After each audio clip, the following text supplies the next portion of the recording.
అపోస్తలుల కార్యాలు 5వ అధ్యాయము ప్రారంభం నుంచి 10 వచనాలు అందరూ కూడా మరి మార్చి చదువుదాం. అననీయ అను ఒక మనుషుడు తన భార్య అయిన సప్పీరాతో ఏకమై పొలమమ్మెను.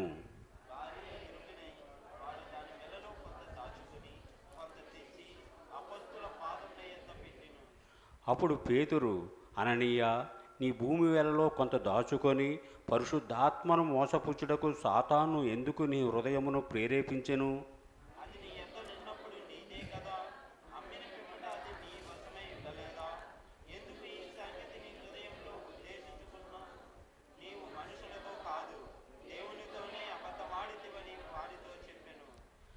అననీయ ఈ మాటలు వినుచునే పడి ప్రాణము విడువుగా వినిన వారికందరికీ మిగులు భయము కలిగెను.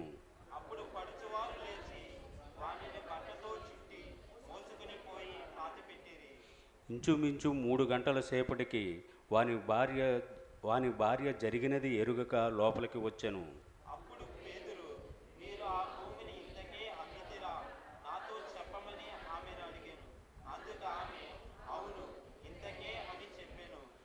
అందుకు పేతురు, ప్రభు యొక్క ఆత్మను శోధించుటకు మీరెందుకు ఏకీభవించితిరి? ఇదిగో, నీ పెనిమిటిని పాతిపెట్టిన వారి పాదములు వాకిటినే ఉన్నవి, వారు నిన్నును మోసుకొని పోవుదరని ఆమెతో చెప్పెను.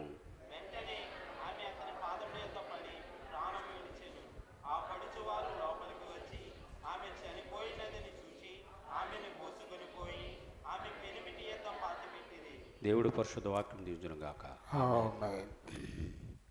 ప్రభు సహాయం కొరకై చిన్న ప్రార్థన చెప్పుకుందాము. అందరూ కూడా నాతో ఏకీభవించండి. ప్రేమ కలిగిన మా ప్రియ పరలోకపు తండ్రి, కనికర సంపన్నుడా, కృపా సత్య సంపూర్ణుడా, వందనాలు, స్తోత్రాలు.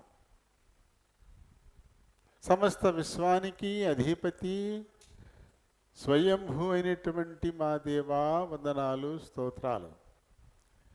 నన్ను మమ్మల్ని ఎంతో ప్రేమించి గడిచినటువంటి పునరుత్థాన దినము నుండి నేటి ఈ పునరుత్థాన దినం వరకు నన్ను మా ప్రియులందరినీ కూడా మీ బలిష్టమైన బాహువుల్లో భద్రపరిచారు. అంతేకాకుండా ఈ పునరుత్థాన దినం ఈ పాద సన్నిధిలో గడిపేందుకు మాకు ఇచ్చిన ఈ అవకాశాన్ని బట్టి కూడా మిమ్మల్ని స్తుతిస్తూ కనపరుస్తున్నాను. నేను ఇంతవరకు పాడి మీ నామాన్ని మహిమపరిచాం. ఈ లేఖనాన్ని ధ్యానించాలని ఆశపడుతూ ఉన్నాం. మా వెనికిడిలోనికి తేబడిన ఈ లేఖన భాగాన్ని దీవించండి. ఈ లేఖనాన్ని బట్టి దీనుడను బలహీనుడను ప్రభా నేను మాట్లాడడానికై నిలబడబోతుండగా నన్ను నీ సిలువ చాటున మరుగు చేయండి, నన్ను ఖాళీ చేయండి. మీ చిత్తానుసారమైన మాటలు నా నోటను ఉంచండి. అని నీ దాసుడు శారీరకంగా బలహీనంగా ఉన్నాడు. మా పితరుడు చెప్పినట్టుగా నేను ఎప్పుడు బలహీనుడను అప్పుడే బలవంతుడని పౌలు గారు చెప్పిన రీతిని ఇగో తండ్రి, నా బలహీనతల్లో నన్ను బలపరిచి మీ చేతికి పనిముట్టుగా మీ నోటికి ఒక బోరుగా వాడుకోమని అడుగుతా ఉన్నాను. చేర్చబడిన మా పిల్లలందరినీ బట్టి వందనాలు, స్తోత్రాలు. ఇంకెవరైనా వస్తుంటే త్వరపెట్టి తోడుకొండండి. నిలిచిపోతున్న వారిని జ్ఞాపకం చేసుకోండి తండ్రి. మరి ఎందుకు మరి ఆగిపోతూ ఉన్నారో అవరోధాల్ని అధిగమించి నీ సన్నిధికి వచ్చి మిమ్మల్ని ఆరాధించిన ఆయన ఆత్మీయ మేలు పొందులాగున సహాయం చేయండి. వచ్చిన వారెల్లా ఈ కొద్ది సమయం తమ హృదయాలు, చెవులు ఈ పరలోకపు గవిని వైపు కేంద్రీకరించులాగున సహాయం చేయండి. నిద్రాత్మల్ని, అంధకార శక్తుల్ని నజరేయుడిని యేసు నామంలో బంధిస్తున్నాం. నన్ను, మమ్ములను, ఈ మందిరాన్ని, ఈ సౌండ్ సిస్టాన్ని, విద్యుత్తును మీ చేతులకు అప్పగించుకుంటూ మీ నామమును అతిగా హెచ్చిస్తున్నాను, మమ్మల్ని తగ్గించుకుంటూ మా ప్రభువును రక్షకుడునైనా యేసు నామంలో ఈ మనవులు సమర్పిస్తూ ఉన్నాను మా పరమ తండ్రి.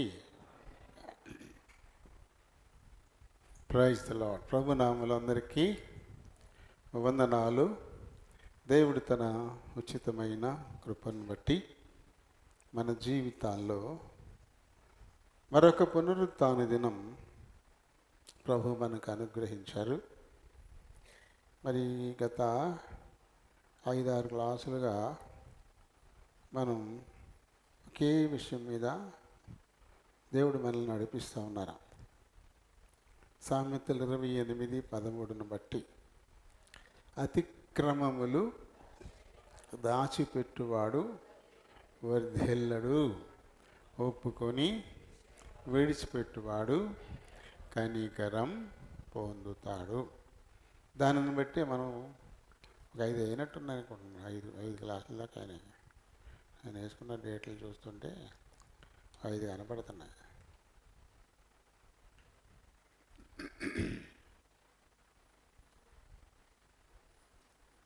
ఒకటి 2 3 4 ఇది ఐదోది అవుతుంది. ఇది 5వ అవుతుంది.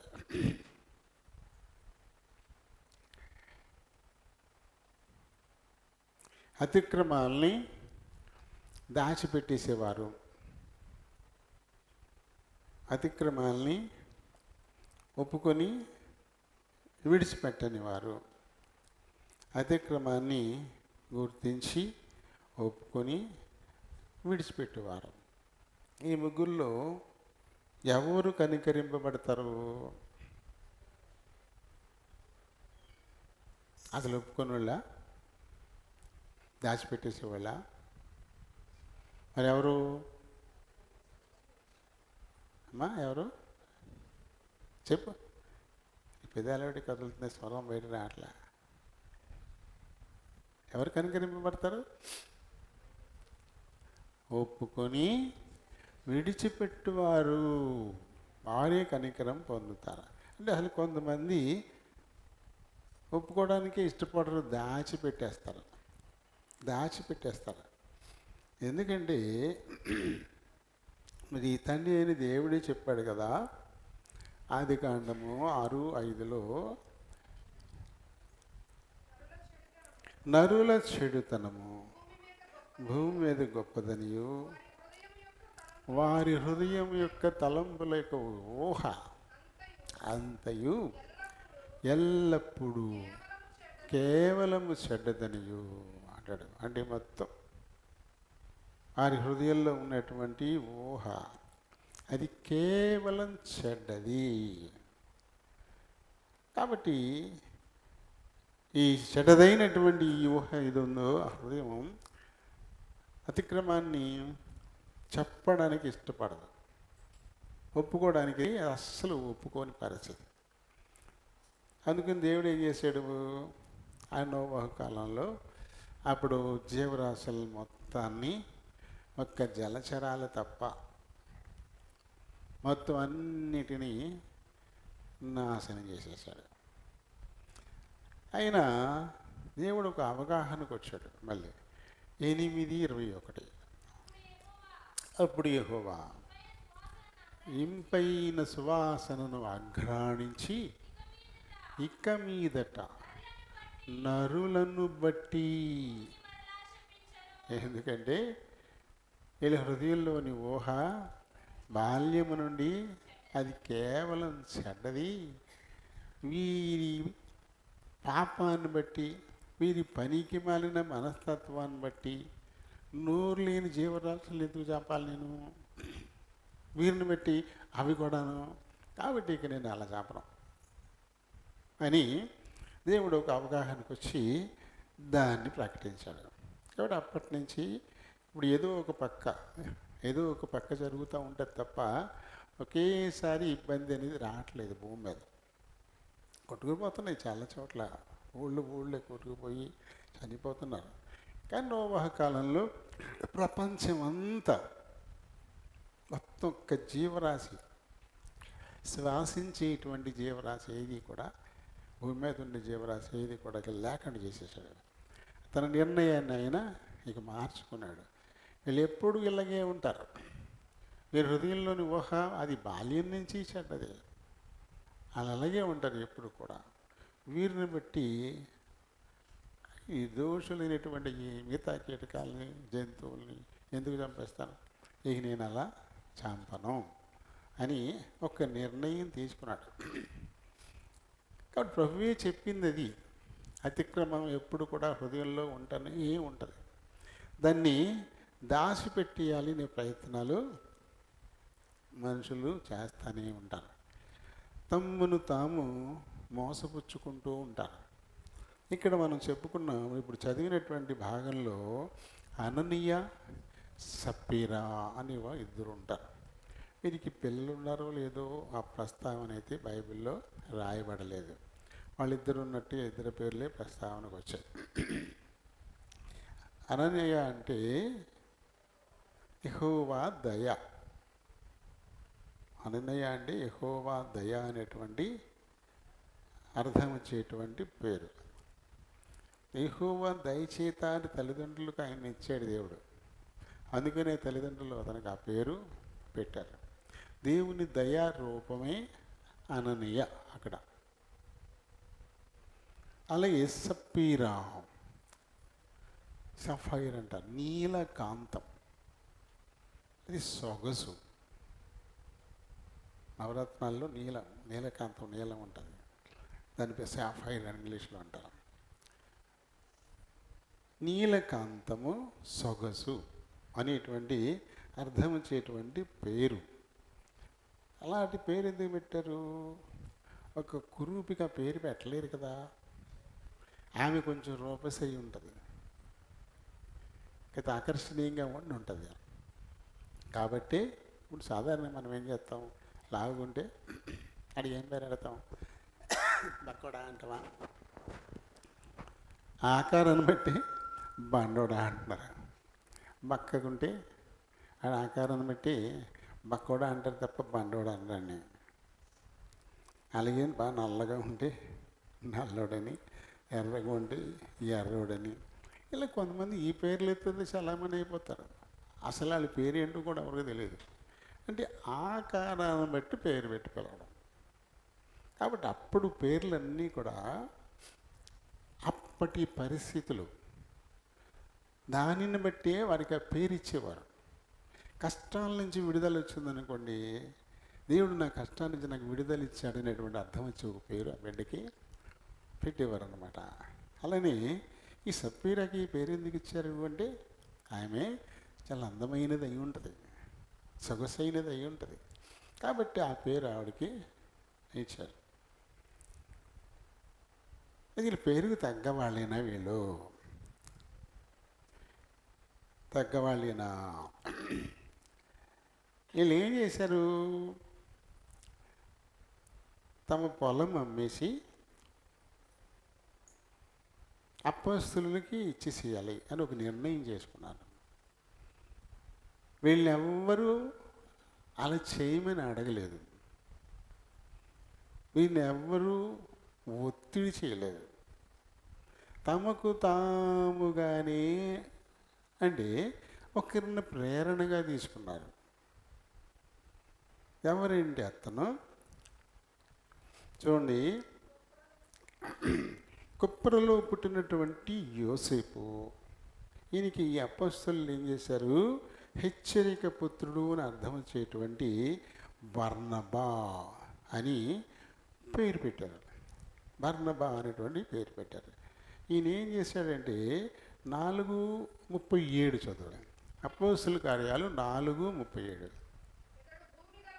ఈతడు ఎవరంటే ఈ బర్నబా భూమి గలవాడై ఉండి దాన్ని నమ్మి దాని వెల తెచ్చి అపొస్తలుల పాదం యొద్ద పెట్టేశాడు. ఇది వీళ్ళు చూశారు. మనం చూస్తున్నాం 2వ అధ్యాయంలో 3,000 మంది దాకా చేర్చబడ్డారు. ఆ తర్వాత 4,000 మంది అయ్యారు. అలా క్రమక్రమంగా సంఘం వర్ధిల్లుతోంది. ఆదిమ సంఘం చాలా పద్ధతిగా ఉంది. ప్రార్థనలో, రొట్టె విరుచుట్లో, ప్రతిరోజు కూడుకోవడంలో ప్రారంభం చాలా బాగుంది, చాలా బాగుంది. అప్పుడు వాళ్ళందరూ కూడా సామ్యవాదానికి వచ్చేసారు. భూమి దేవుడిదే, మనం ఆయన పిల్లలమే, ఏదో మన తల్లిదండ్రులు ఏళ్ళు చేశారు, మనకి ఎక్కువ వచ్చేసేది కొంతమందికి లేదు. మనకేమో ఎక్కువై కక్కుకుంటున్నాం, వాళ్ళు తినలేకపోతున్నారు. కాబట్టి ఇంక ఇలా కాదు, మొత్తం కలిపేద్దాం, ఎవరి అవసరాలకు వాళ్ళు వాడుకుందాం అన్నట్టుగా దాన్ని సామ్యవాదం అంటారు. ఆ నిర్ణయానికి అందరూ వచ్చేసారు. అందరూ వచ్చేసి ఎవరికి సొంతం అనేది ఏది లేకుండా, వారికి తోటలున్నా వారికి భూములున్నా వాటిని విక్రయించేసి ఆ సొమ్ములు పట్టుకొచ్చేసి అపొస్తలులకు ఇచ్చాడు. అందులో సంఘంలో ఉండేటువంటి వారికి ఎవరికి ఏం అవసరాలు వచ్చినాయో వాళ్ళు వచ్చి అడిగితే ఆ అవసరం మేరకు వాళ్ళు ఇస్తారు, తీసుకెళ్తారు, వాళ్ళ అవసరాలు తీరిపోతూ ఉంటాయి. కాబట్టి ఒకడికి అవసరం తీరి ఒకడికి తీరకపోయిన పరిస్థితి ఇక ఉండదు. ఇక అలా చేద్దామని చెప్పేసి అటువంటి ఒక మంచి నిర్ణయాన్ని దేవుడు వారికి ఇచ్చాడు. అయితే వీళ్ళు ఏం చేశారు, ఈ బర్నబాను చూశారు. ఏదో సామెత చెప్తారు కదా, పులుని చూసి నక్క వాతలెట్టుకుందంట. నక్క వాతలెట్టుకున్నది మాత్రాన నక్క పులైపోద్దా? పులైపోద్దా? నక్క వాతలెట్టుకున్నది మాత్రాన నక్కేమి పులేమి కాదు, పులే. వాళ్ళు నీవేమి కూడా మా పొలాన్ని అమ్మేసి అపోస్తలులకి ఇచ్చేద్దాం అని ఒక నిర్ణయానికి వాళ్ళు వచ్చారు. చాలా మంచి నిర్ణయం, మంచి నిర్ణయం. ఇలాంటి నిర్ణయాలే కొంతమంది తీసుకుంటూ ఉంటారు, కానీ చివరిదాకా కొనసాగుతారా? చివరిదాకా నిర్ణయాన్ని నెరవేరుస్తారా అంటే ఆ కొత్త ఊపు, ఆ తర్వాత మళ్ళీ జారిపోతారు. అంటే ఎవరినో చూసి మనం ప్రేరణ పొందితే దానికి అంత గ్యారంటీ ఇవ్వలేము. స్వతహాగా మన హృదయంలో నుంచి ఆ తలంపు పుడితే అది మట్టికే 100% గ్యారంటీ ఇవ్వచ్చు.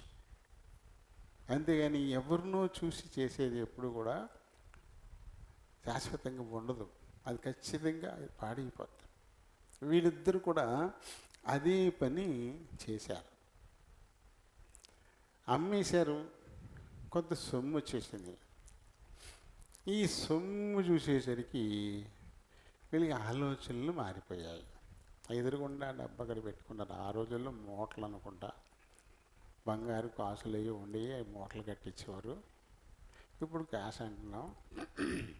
ఆ డబ్బు మూటలు చూసేసరికి వీళ్ళకి ఆలోచన వచ్చింది, ఏంటే ఇవన్నీ చేసిన తర్వాత మనకి ఏదో అవసరం అయితే అంటే బెదిరిగారా కదా, మాకు ఇవ్వండి అని మనం అడగాలి కదా, అప్పుడు ఇస్తాడనుకో. ఎందుకు కొన్ని కొంత మనం ఉంచుకొని అవసరాలకి మిగతాది ఇచ్చేదే పోలా. మరి చిన్న చిన్న అవసరాలకి మనమే ఆయన అడగక్కర్లేకుండా, ఆయన ఇబ్బంది పెట్టక్కర్లేకుండా మనం అవసరాలు తీర్చుకోవచ్చు అని సలహా. మీకు అవ్వ రాకూడదు, కానీ ఇలాంటి సలహాలు ఆడవాళ్ళు ఇస్తారు. ఇలాంటి సలహాలు ఆడవాళ్ళ నుంచి వస్తాయి. బహుశా సబ్బీరమ్మ గారు ఇలాంటి సలహా ఇచ్చి ఉంటుంది. ఏమి ఇచ్చేద్దాం అనుకున్నాం కదా, మరి తప్పవుతుందేమో అని అంటాడు ఆయన. అది మన డబ్బే కదా, ఏం తప్పేమవుతుంది, మందే కదా. ఆయనకి ఇచ్చేసిన తర్వాతనే మళ్ళీ మన అవసరాలకి మనం ఆయన దగ్గరికి వెళ్ళి అడగాలి కదా. అప్పుడు ఇవ్వనండి కదా, ఇస్తాడు కదా. అనవసరంగా ఆయనకి శ్రమ ఎందుకు? కొంచెం మనం ఉంచుకున్నాం అనుకో, నాకు కొంచెం ఎడ్డెళ్ళ కాలం సరిపోద్దా? ఎంతకాలం వస్తుంది? ఆ తర్వాత సంగతి ఏంటి? ఇది కనపడదు. ఉన్నది ఏదో మొత్తం ఇచ్చేసి ఉంటే వాళ్ళు బతికున్నంతకాలం వాళ్ళ అవసరాలు తీరుతాయి. వాళ్ళకి ఏ అవసరం వచ్చినా అపొస్తలులను అడగచ్చు. ఆ తర్వాత అపొస్తలులు పంచిపెట్టడానికి ఒక 7గురిని ఏర్పాటు చేశారు, వాళ్ళని అడగచ్చు.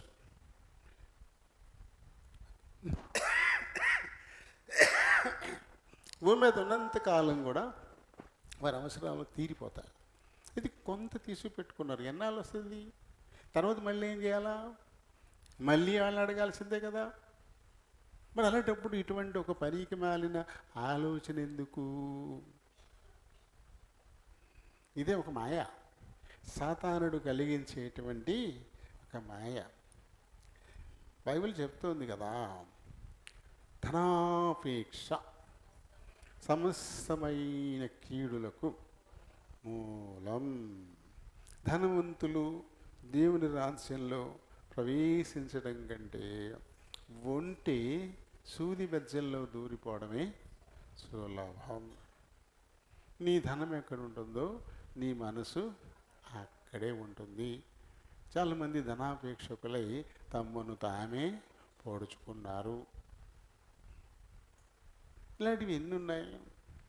ఇవన్నీ ఉండి కూడా ధనం మీద వ్యామోహంతో అనుకున్నది నెరవేర్చకుండా తప్పిపోవడం. అనుకోవడం అంటే ఏమైనా పేతురు గారికి ఏమైనా మనం రాసి ఇచ్చామా? ఏదో తామనుకున్నాం అంతే కదా. ఇలా వాళ్ళు బలపరుచుకుంటారు అంతే. మన పేతురు గారికి, అయ్యా పేతురు గారు మాకు 2 ఎకరాల పొలం ఉందండి, ఈ పొలం మొత్తం అమ్మేసేసి ఎన్ని డబ్బులు వస్తాయో లెక్క అన్నీ చూసేసి ఆ లెక్క కూడా పట్టుకొచ్చి మీకు ఇచ్చేసేస్తామని చెప్పేసి మనం రాసిచ్చామా? మేము రాసివ్వలేదు కదా. మనం ఇద్దామనుకున్నాం, అసలు ఆయనకి తెలియదు కదా అసలు ఇస్తామనే సంగతి. మనం ఇద్దామనుకున్న సంగతి కూడా ఆయనకి తెలియదు, మనమే అనుకున్నాం. కాబట్టి కొంచెం ఆపుదాం, మిగతాది ఇచ్చేద్దాం అని ఇద్దరు మొత్తం మీద కూడబలకేసుకున్నారు. ఎవరు ముందు తెత్తేనే ఇద్దరు ఓ మాట మీదకి వచ్చేసారు. ద్వితీయోపదేశకాండము 29:29. ద్వితీయోపదేశకాండం, రహస్యములు మన దేవుడైన యెహోవాకు చెందును. రహస్యం అనేది ఏది ఉండదు ఆయనకి. హృదయాల అంతర్యాలను పరిశోధించేటువంటి దేవుడు. ఆయనకి తెలియనిది ఏమి ఉండదు. ఆయనకి కనిపించకుండా దాచిపెట్టగలిగే సృష్టము కూడా ఈ సృష్టిలో ఉండదు. కానీ అలాంటి దేవుణ్ణి కూడా మోసం చేసేయడానికి సాతాడు మనల్ని ఒక ముసుగేసి కప్పేస్తాడు. ఈ ముసుగులో ఉండిపోతాం మనం. ఈ ముసుగులో ఉండిపోవడాన్ని బట్టి వాస్తవం మనకి క్లియర్గా తెలియకుండా పోతుంటుంది. చూడాలి, కన్నులకు ఒక పొరలు కమ్మేశాయి. కమ్మేసుకుని ఇద్దరు ఒక మాటకు వచ్చేసారు. వచ్చేసి ఏమో వెళ్దామా, బయలుదేరదామా అన్నాడు. ఎక్కడ? మీకు నాకు బోల్డ్ పనులు ఉన్నాయి, ఇక్కడ అలా కూడుతుంది. ఆ బట్టలన్నీ ఉతికి ఆరేసుకోవాలి, వంటలన్నీ కడిగి పడేయాలి, ఆ ఇల్లు వాకలన్నీ తొడవాలి. నేను ఎప్పుడప్పుడు కూరదలాగా తర్వాత వేస్తాలే, మీరు వెళ్ళండి, మీరు వెళ్ళిపోయి ఇచ్చేసేయండి పేతురు గారికి అని చెప్పింది ఈవిడ. సరే వెళ్తాను. ఒకవేళ పేతురు గారు అడిగారు అనుకో, అమ్మాయి ఇంతకే అమ్మారా, ఏమయ్యా అన్నయ్య ఈ పొలాన్ని ఇంతకే అమ్మారా అన్నాడు అనుకో, ఇంతకే అని చెప్పాలి. ఓకే కదా, మర్చిపోతావేమో మరి, ఇంతకీ అని చెప్పాలా అని చెప్పేసి ఇద్దరు ఏకీభవించారు. ఆయన ముందు పోతూ పోతూ వెనక్కి తిరిగి మళ్ళీ గుర్తు చేసి ఉంటాడు. వెనక్కి తిరిగి మర్చిపోయావు, ఇంతకే మర్చిపోయావు, జాగ్రత్త అని చెప్పేసి ఆయన చెప్తూనే వెళ్ళి ఉంటాడు. ఇప్పుడు చాలా విసుక్కొని ఉంటుంది, చాలా విసుగు తొందరగా వచ్చేది మన వాళ్ళకి. ఎవరికి ఆశాదత్తి కూడా ఎన్నిసార్లు చెప్తావు, ఎన్నిసార్లు చెప్పినా మామూలే, ఏం చేయరు. ఇలా మటుకు అసలు కోడల మటుకు విసురులు బాగా వచ్చేస్తుంటాయి. మొత్తం మీద ఆయన వెళ్ళిపోయాడు. మొత్తం మీద ఒక 5 మూటలు వచ్చినాయి అనుకోండి, ఒక 4 మూటలు అట్టుకెళ్ళాడు, 1 మూట దాచిపెట్టేశాడు. ఈ 4 పట్టుకెళ్ళి పేతురు పాదాల ముందు పెట్టాడు. 4 పట్టుకెళ్ళి పేతురు పాదాల ముందు పెడితే ఏమన్నాడు పేతురు గారు? అప్పుడు పేతురు, అననీయ, నీ భూమి వెలలో కొంత దాచుకొని పరిశుద్ధాత్మను మోసపుచ్చుటకు సాతాను ఎందుకు నీ హృదయాన్ని ప్రేరేపించింది? ఏమన్నారు? ఇంతకీ అమ్మేవా అని అడిగితే మన మీద చెబుదాం అనుకున్నారు. ఇది అడగకుండానే చెప్తున్నాడు. వీళ్ళు అనుకున్నది ఏంటి? అడిగితే. అది అడగడనుకో, అసలు పేతురు అడగడనుకో. ఎందుకంటే ఆయనకి ఏం మనం కాగితం రాసివ్వలేదు కదా, అప్పుడు ఎందుకు అడుగుతాడు? ఆయన అడగడనుకో. ఒకవేళ అడిగితే కనుక మన ఇద్దరం కూడబలుక్కుని ఇంతకే అని చెప్పాలి అనుకున్నారు వీళ్ళు. కానీ పేతురేమి అడగలేదు, కానీ వాస్తవాన్ని చెబుతున్నాడు. ఎందుకంటే దేవుని ఆత్మకు కనిపించిందంటూ ఏది ఉండదు. రహస్యాలు ఆయన వశమే. కాబట్టి ఆత్మ పేతురికి విషయాన్ని బయలుపరిచేసింది. కాబట్టి ఇది ఇలా అడగడంతో ఒప్పేసుకోవాలి. ఈయన పొరపాటును ఒప్పేసుకోవాలా. ఏదో అత్తమానం మళ్ళీ మిమ్మల్ని అడగడం ఎందుకని చెప్పేసి కొంత ఉంచుకున్నామండి, మొత్తం అంతా వేళ ఇదే కాదు, కొంచెం ఉంచుకున్నాం, ఇప్పుడు కావాలంటే అది కూడా తెచ్చి ఇచ్చేస్తాను అని విషయాన్ని తను కనుక ఒప్పుకొని ఉంటే బాగుండేది. కానీ నువ్వు దేవునితోనే అబద్ధమాడితివి. నువ్వు దేవునితో అబద్ధం, దేవునితో అసత్యాలు చెప్పడం, అది ఎంత ప్రమాదకరం. దేవుణ్ణి మోసం చేయగలమా మనం? అయితే నిరంతరము మన ప్రవర్తనతో దేవుణ్ణి మోసం చేస్తూనే ఉంటాం. ఇది మనుషులకి కనబడాలని చెప్పేసి ఒక జాగ్రత్త పడతాం, మనుషుల్ని మోసం చేస్తాం, దేవుడు చూడట్లేదని చెప్పేసి మనం అనుకుంటాం. అసలు తలంపు మన హృదయంలో పుట్టకముందే ఆయనకి తెలుసు కదా. ఈ అననీయ సప్పీరాలు వారి పొలం అమ్మేసి సొమ్ము తెచ్చి ఇద్దామనుకున్నప్పుడే వారు తలంపులు ఏమిటో దేవుడికి తెలుసు. అవి తెలియకుండా ఏమైనా ఉంటాయా? ఏదో అంటారు సామెతలు, తాతకు ఎలా దక్కలో నేర్పినట్టు, తాతకు దగ్గులు నేర్పినట్టు సామెత చెప్తారు. తాత అంటే 70 ఏళ్ళు 80 ఏళ్ళు వచ్చేసి ఉంటాయి. అన్నాళ్ళ నుంచి ఎన్నిసార్లు దగ్గుంటాడు, ఆయనకి దగ్గలో నేర్పాలి ఆ పిల్లలు. తాతకు దగ్గులు నేర్పుతున్నట్టు. కొంతమంది ఇలా చేస్తుంటారు, తాత అలా కదా అని దగ్గాలని చెప్తే మనవరాలు ఎలా ఉంటుందంటారు. దేవునికి దేవునికి ఏదో నేర్పి పెడదాం అన్నట్టు, ఆయనకి తెలియదు అన్నట్టుగా దాచిపెట్టేత్తనం మళ్ళీ అనుకుంటా ఇలాంటి పనులు చేస్తూనే ఉంటాం. ఎప్పుడు కూడా మన ప్రవర్తన విషయంలో మనుషులు ఎదురుగా చాలా యథార్థంగా కనపడతాం, ఎంత మంచోళ్ళగా కనపడతాం, అసత్యమే చెప్పేవాళ్ళ కనపడతాం, ఇంత కూడా అవినీతిని సహించమన్నట్టుగా కనపడతాం, ఎవరిది ఇంత ఆశించమన్నట్టుగా కనపడతాం, ఎవరిని కూడా నేను ద్వేషించను, అందరినీ నేను ఎంతో దయగా ఉంటే ఎందరిలో ప్రేమిస్తాను, ఇలాగే కనబడతా ఉంటాం. కానీ నిజమేంటో దేవుడే తెలీదా? అన్నీ ఎరిగిన దేవుడు ఉన్నాడు, ఆయన కనపడకుండా నేను ఏది దాచిపెట్టలేను అని ఎవరు అనుకుంటారో వారే ధన్యులు. ఎందుకంటే వాళ్ళు తప్పు చేయరు. ఎందుకంటే నా దేవుడు చూస్తున్నాడు. పొతీఫరు భార్య ఇంకెవరు లేరు, నువ్వు నేనే అంటుంది. నిన్ను కూడా నాకు ఇచ్చేసాడు అంటుంది. ఈ గదిలో నువ్వు నేనే ఉన్నా, ఇంకెవరు లేరు అంటుంది. కానీ యోసేఫ్ ఏం చేశాడు? నా దేవునికి వ్యతిరేకంగా ఇంత ఘోరమైన పాపం నేను ఎలా చేస్తాను అని చెప్పేసి ఆ చొక్కా వదిలిపెట్టేసి పరుగు పాపము నుంచి పారిపోయాడు. దేవుడు చూస్తున్నాడు అనేటువంటి భయం ఎప్పుడు ఉంటుందో, అది 19వ కీర్తనలో ఉన్నట్టు యెహోవా యందలి భయం అది పవిత్రము అని రాయబడింది. 19వ కీర్తన యెహోవా యందలి భయం అది చాలా పవిత్రమైనది అంట. అది ఎవరు కలిగి ఉంటారో వాళ్ళందరినీ అది పవిత్రులుగా ఉంచుతుంది. ఎవరికి ఆ భయం లేదో వాళ్ళు మాయలు కొట్టుకుపోతారు. ఆ భయం ఉన్న వాళ్ళు ఖచ్చితంగా పవిత్రంగానే ఉంటారు. అది కొన్ని ఇబ్బందులు వస్తే రావచ్చు. యోసేపునేమి పొతీఫర్ మెచ్చుకోలే. పైగా ఆవిడ చెప్పిన మాటలు వినేసి ఐగుప్తుకు చెరసాలకు అప్పచెప్పాడు. తప్పు చేయకుండా తప్పొద్దు నాకు అనుకున్నందుకు అతనికి జైలు శిక్ష.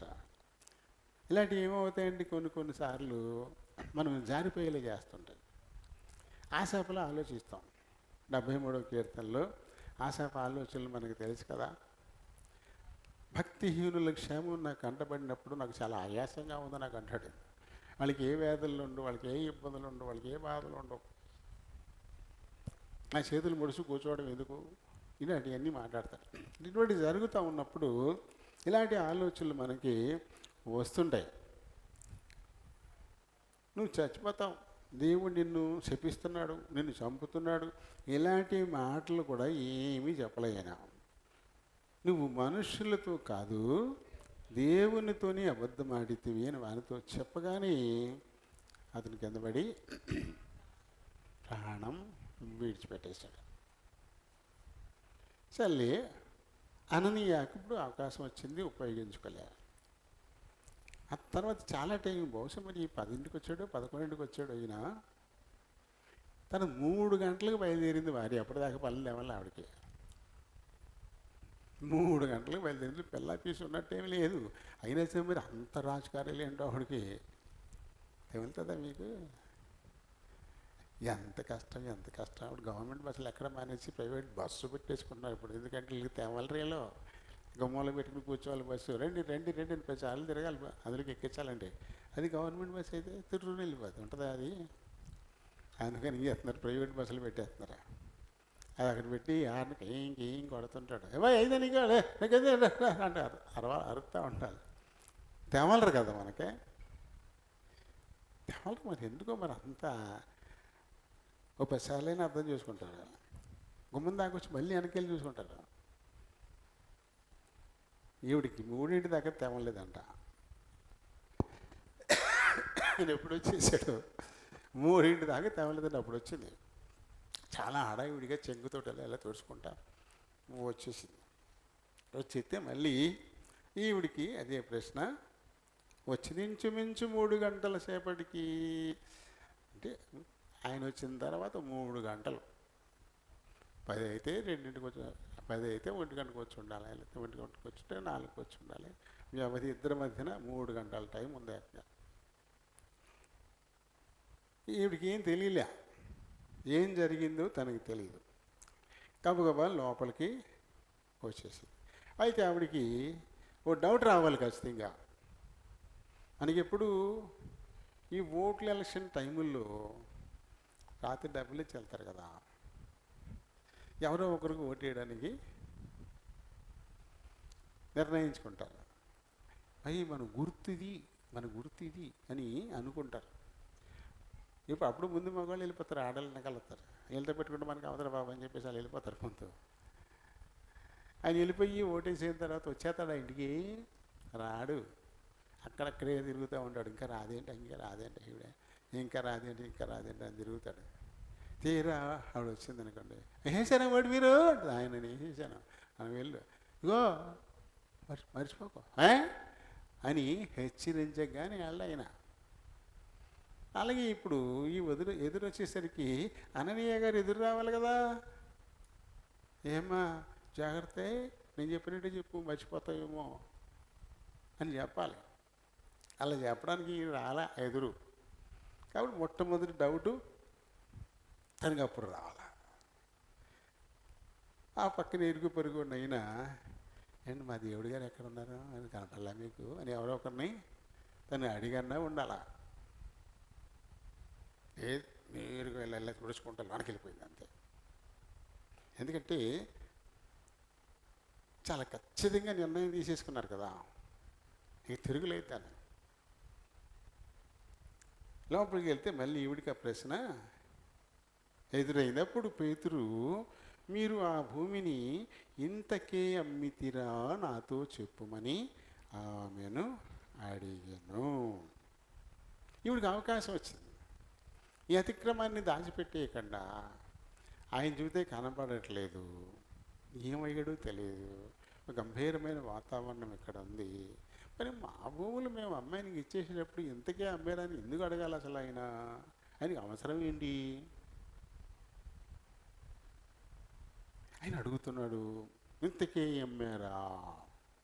అప్పుడైనా లేదండి బాబు, ఒక 5 మూటలు వచ్చినాయండి, ఓ 4 మూటలు తెచ్చాము, ఓ మూట ఉంచుకున్నాము, అందాక తాత్కాలిక అవసరాలు ఏమైనా ఉంటే ఆ అవసరాలకు కూడా మిమ్మల్ని ఏమి అడుగుతామని చెప్పేసి ఉంచామండి అని చెప్పేసి ఉంటే పరిస్థితి ఇంకోలా ఉండను. చెడు చేయడానికి, దేవుని మోసం చేయడానికి, దేవుని ఆత్మకు వ్యతిరేకంగా అబద్ధం చెప్పడానికి వీళ్ళిద్దరూ ఏకీభవిస్తున్నారు. చాలా విషయాలు ఏకీభవించరు. పిల్లల్ని ఏం చదివిద్దాం, పిల్లని ఏం చదివిద్దాం, ఒక లోటు అంటే ఒక లోటు అంటారు, ఒక నిర్ణయానికి రారు గమని. ఆఖరి నీ ఇష్టం, నేను స్నేహితుడు చేసుకో, కట్టుకున్నావు నువ్వు కదా అని అలా తెంచుకుంటారే కానీ ఇద్దరు ఒక మాట మీదకి వచ్చి తెంచుకోరు ఖచ్చితంగా. వాళ్ళు ప్రతి విషయంలో కూడా ఒక వాదనలో ఏం కొందాం, ఈ టీవీయా ఆ టీవీయా, అక్కడ ఇదైతే మంచి బాగుంటుంది, లేదు అదంటే అలా అంట, సరే నీ ఇష్టం, కొనుగోడు నాకు ఎందుకో అని చెప్పేసి అయిష్టంగానే ఒప్పుకుంటా ఉంటారు. అదే ఇద్దరు ఒక్క మాటకు వచ్చి చేయడం ఉండదు, జరగదు అసలు. అందుకని యేసుప్రభు ఏం చెప్పాడు, భూమి మీద ఒక విషయమై ఇద్దరు ఏకీభవిస్తే పరలోకపు తండ్రి దాన్ని ఇయ్యక మానడు అని చెప్పాడు. ఆయన ఎలా చెప్పాడంటే వీళ్ళు అసలు ఏకీభవించలేరు, ఇద్దరు ఏకీభవించలేరు. ప్రార్థన చేసేటప్పుడు కూడా ఒకరు ప్రార్థన చేస్తుంటే ఇంకొకరు ప్రార్థన చేయకూడదు అసలు. చేసిన దానికి వీళ్ళు ఏకీభవించాలి. అవును ప్రభా, అలా చేయండి నాయన, అలా దయచేయండి నాయన, నీకు స్తోత్రాలు ఏమంటాడో ఆ చివరి మాట వీళ్ళు అనాలి. అంటే అప్పుడు ఏమవుతుంది, ఆయన ఏమంటున్నాడో దాంతో వీరు కూడా ఏకీభవించినట్టు. కానీ అలా చేయరు, చూడండి, అలా చేయరు. మనం ఆరాధన చేస్తుంటామా, అలా పక్కన ఇక్కడ కొనుక్కుతూ ఉంటారు, ఒకళ్ళు ఆరాధన చేస్తూ ఉంటారు, మీతో మళ్ళీ మూలన కొనుక్కుతూ ఉంటారు. అలా చేయకూడదు, ఆరాధనలోనూ ఏకీభవించాలి. చివరి మాట పట్టుకోవాలి, చివరిదన్నమాట. నువ్వెంతైనా నమ్మదగిన దేవుడు నాయన, అవును ప్రభా, నువ్వు నమ్మకమైనటువంటి వాడు, అవును ప్రభా, నీకు సమస్తము సాధ్యమని ఆయన, అవును ప్రభా, మాకు ఇటువంటి ఇలా దయచేయను ఆయన. ఆ చివరిదన్నమాట, అది ఏకీభవించడం అంటే. అది చేయలేము మనం. అందుకని యేసుప్రభు చెప్పాడు ఆ మాట ఏకంగా, ఇద్దరు ఏకీభవిస్తే భార్య భర్త ఏకీభవించలేరు. ఆయన ప్రార్థన అయింది, ఈవిడ ప్రార్థన ఈవిడిదే, ఇంకా ఎవరు ఏకీభవించాలి. అందుకని ఆ మాట చెప్పాడు. కాబట్టి ఇద్దరు సాధారణంగా ఏ విషయంలోనూ ఏకీభవించరు, కానీ దేవుని పరిశుద్ధాత్మను మోసపుచ్చటానికి మాత్రం ఏకీభవించారు. దేవునిని మోసం చేయడానికి ఏకీభవించారు. చూడండి, ఏదైనా దేవుణ్ణి అడుక్కోవడానికి ఇద్దరు ఏకీభవిస్తే బాగుండేది, కానీ ఇక్కడ దేవుణ్ణి మోసం చేయడానికి వీళ్ళు ఏకీభవించారు. ఏ మాత్రం సందేహం లేకుండా ఇంతకేనండి అని ఖచ్చితంగా ఆవిడ కూడా చెప్పేసింది. దాంతో ఏమన్నాడైనా, ప్రభు యొక్క ఆత్మను శోధించుటకు మీరెందుకు ఏకీభవించిరి? దేవుని శోధించడానికి ఏకీభవించకూడదు. దురదృష్టం ఏంటంటే ఒకరికొకరు సపోర్ట్ వచ్చేసి దేవుణ్ణి శోధిస్తూ ఉంటారు, దేవుణ్ణి బాధ పెడుతుంటారు. మరి మనకి సంఖ్యాకాండంలో 14వ అధ్యాయంలో ఏం జరుగుతుంది? అక్కడ ఓ 12 మందిని కానాను వేగు చూడడానికి పంపించినప్పుడు ఆ 12 మందిలో యెహోషువ కాలేబు మట్టుకు వాళ్ళు ఎంత బలవంతులైనా సరే మనం వారిని గెలవచ్చు, మనల్ని బట్టి మన దేవుడు ఆనందిస్తే ఖచ్చితంగా వారిని గెలిచేలా చేస్తారని చెప్తుంటే మీతో 10 మంది ఏకీభవించారు వ్యతిరేకంగా మాట్లాడడానికి. 10 మంది ఏకీభవించారు వ్యతిరేకంగా దేవునికి వ్యతిరేకంగా మాట్లాడడానికి. ఓ నాయన, ఓ ఐగుప్తులో మాకు సమాధులు లేవని చెప్పేసి అక్కడి నుంచి తీసుకొచ్చి ఇక్కడ చంపేస్తారా మమ్మల్ని, మేము ఒక నాయకుడిని పెట్టుకుని మళ్ళీ ఐగుప్తుకి వెళ్ళిపోయి ఐగుప్తులకి బానిసలుగా ఉంటే ఎంత బాగుండును. వెళ్ళేది బాబోయే, మమ్మల్ని చంపేస్తారు వాళ్ళు, మా ఆవిడ్ని మా పిల్లల్ని కొల్లబెట్టుకు వెళ్ళిపోతారు అని మొదలెట్టారు. దేవునికి అవమానకరం, దేవుని ఫల ప్రభావాల్ని శంకించటం, దేవునికి వ్యతిరేకంగా ఏకీభవించటం చాలా పాపం, ఘోరాతి ఘోరమైన పాపం. దేవుడికి చాలా కోపం వచ్చింది. ముందైతే మోషేను దెబ్బగా చంపరేతని అందన్నాడు. దేవుడికి ఎంత కోపం వచ్చేసిందంటే, నువ్వు పక్క దెబ్బగా వీళ్ళందరినీ చంపేస్తాను, నాశనం చేసేస్తాను, నీ కొత్త నీతి గల జనాన్ని నీ ద్వారా తెస్తాను ఈ లోకంలోకి అంటే దేవుడికి మోషేకి లాస్ వేయకాల్సి వచ్చింది. అయినా సరే ఆ తర్వాత ఏమన్నాడు ఆయన, సర్లే ఇంక ముందుకు వెళ్ళొద్దు, వెనక్కి తిప్పు, వీళ్ళందరూ వెనక్కి తిప్పు. ఎవరైతే ఇప్పుడు నాకు వ్యతిరేకంగా శనిగారు గొణిగారు, సమాజం అంతటినీ ఈ రకంగా తిరుగుబాటు చేసేలా ప్రోత్సహించారు, ఇలాంటి వాళ్ళు చచ్చేంత వరకు నేను వీళ్ళని కానాల్లో ప్రవేశపెట్టను. వెనక్కి తిప్పు. 40 రోజులు తిరిగి వచ్చారు, రోజుకు సంవత్సరం చొప్పున 40 సంవత్సరాల్లో 20 ఏళ్ళ పైబడినటువంటి కాలుబలం వీళ్ళందరూ కూడా అరణ్యంలో రాలిపోయేదాకా, ఎందుకంటే వాళ్ళు నాకు చెవిలో చెప్పారుగా, వారు నాకు చెవిలో చెప్పారు అంటున్నాడు దేవుడు. వారు నాకు చెవిలో ఏదైతే చెప్పారో అది, నేను మమ్మల్ని చంపేస్తారు, మా భార్యల్ని మా పిల్లల్ని కొల్ల పట్టుకుపోతారని చెప్పారుగా నా చెవిలో, కాబట్టి వీళ్ళని చంపేస్తా, వీరి భార్యల్ని వీరి పిల్లల్ని నేను కానాల్లో చేరుస్తా అని దేవుడు ఒక కఠినమైన నిర్ణయం తీసుకోవడానికి. అదే అప్పుడు 6 లక్షల పైచిలకు చచ్చిపోయారు. ఈ 40 ఏళ్లలో 6 లక్షల పైచిలు. వీళ్ళందరూ కత్తిపట్టి యుద్ధం చేయగలిగినటువంటి యోధులు. ఇలాంటి వాళ్ళందరూ ఇలా పోవడానికి కారణం ఆ 10 మంది ఏకీభవించి దేవునికి వ్యతిరేకంగా సమాజాన్ని రేపడమే. వాళ్ళు అనుకుంటున్నారండి మోషేకి వ్యతిరేకంగా అనుకుంటున్నారు. వాళ్ళు మోషేకు పని ఏంటి వాళ్ళని నడిపించడానికి? వాళ్ళంటే వాళ్ళు తిడతా ఉంటే పడ్డానికి ఆయనకి అవసరం ఏంటి? ఎన్నోసార్లు రాళ్ళతో కూడా చంపేద్దాం అనుకున్నారు, ఆయనకు అవసరం ఏంటి? వాళ్ళు ఎవరిని పోషిస్తారు ఆయన్ని? దేవుడు ఆయన్ని పంపించాడు కాబట్టి ఆయన పనిలో ఉన్నాడు. ఆయన దేవుని ప్రతినిధి. అతనికి వ్యతిరేకంగా జరిగేది ప్రతీదీ దేవునికి వ్యతిరేకంగా జరిగినట్టే. అది వాళ్ళకి అర్థం కాల, అసలు అర్థం కాల. మోషే మీదే తిరుగుబాటు చేస్తున్నట్టుగా, మా ఎదురుకుండా మోషే తన మీదే తిరుగుబాటు చేస్తున్నట్టుగా అందరూ కూడా ఏకమైపోయారు. దాని గురించి ఏం చేశాడు? చాలా కఠినమైన నిర్ణయం తీసుకున్నాడు. 40 సంవత్సరాలు ఆలస్యమైపోయింది కాలాల్లో అడుగుపెట్టడానికి. 40 ఏళ్ళు వీళ్ళందరూ చచ్చిపోయారు. తర్వాత కొత్తగా పుట్టుకొచ్చిన జనం మళ్ళీ 6 లక్షల పైన పుట్టేశారులేండి. ఆఖరి కానాల్లోకి వెళ్ళేసరికి అంతే జనాభా ఉన్నారు. వీళ్ళందరూ చచ్చిపోయినా మళ్ళీ అంతే జనాభా మళ్ళీ ఉన్నారు.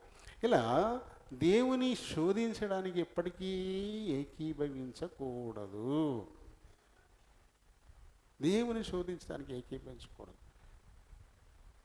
ఎవరైనా పొరపాటుగా మన మందిరాన్ని గురించి, మన క్రమాన్ని గురించో, దేవుని దాసుల గురించో ఎవరైనా కొంచెం తేడాగా మాట్లాడారు అనుకోండి, ఎవరు అల్లీళ్ళు ఎక్కిస్తుంటారు కదా. అప్పుడు మిగతా వాళ్ళు ఏం చేయాలి? అది సరికాదు, అది సరికాదు, అలా చేయకూడదు, అలా మాట్లాడకూడదు అని చెప్పాలా. అలా చెప్పారు అంతే, నిజమే అంతే, అలాగే చేస్తాడేనా అంతే. ఇక చూసావా, నేను నా గురించి చెప్పాడు, ఈయనని నా గురించి చెప్పాడు. ఇవాళ ఎవరి గురించి చెప్తాం? ఇందులో ఏముందో అదే చెప్తాం. ఒకరి గురించి చెప్తాకి మా పని ఏంటి? ఎవరితోటైనా శత్రుత్వం ఉందా? ఎవరితోటైనా మిత్రులు అందరూ ఒక్కటే. మా మంచిగా చెప్తే ఏమన్నా ఇంత పట్టుకొచ్చి ఇస్తారు మాకు, అయ్యటేమని కావాలి మాకు. చెప్పే మాటలు ఎప్పుడు మనకి కాదు, ప్రార్థన చేసేటప్పుడే దేవునికి అప్పగించేసుకుంటాం. నన్ను ఖాళీ చేశాయి, నువ్వేం చెప్పదలుచుకుంటున్నావు ఆ మాటలు నింపి మీరే మాట్లాడకుండా ఆయన అని దేవునికి అప్పచెప్పేసుకుంటాం. కాబట్టి ఇంతసేపు ఈ వాక్ ప్రవాహం ఎక్కడి నుంచి వస్తుంది? ఇదంతా నేనేమైనా రాసుకుని చదువుతానా? రాసుకుని చదివేదేం కాదు కదా. ఎలా వస్తున్నాయి అంటే దేవుడు అందిస్తాడు ఆ మాటలు. కాబట్టి ఇవన్నీ దేవుడు అందించే మాటలు, దేవుని మాటలని స్పృహ ఉండాలి తప్ప నన్ను గురించి చెప్పాడు, నా గురించి చెప్పాడు, ఎప్పుడు చూసినంతే. అహబ్ అలాగే అన్నాడు కదా ఓ ప్రవక్తని, నా గురించి ఎప్పుడు కూడా మంచిగా చెప్పడం. ఆయన ఏం చెప్పాడు? అదే జరిగింది కదా. ఆయన మంచిగా చెప్పాలంట.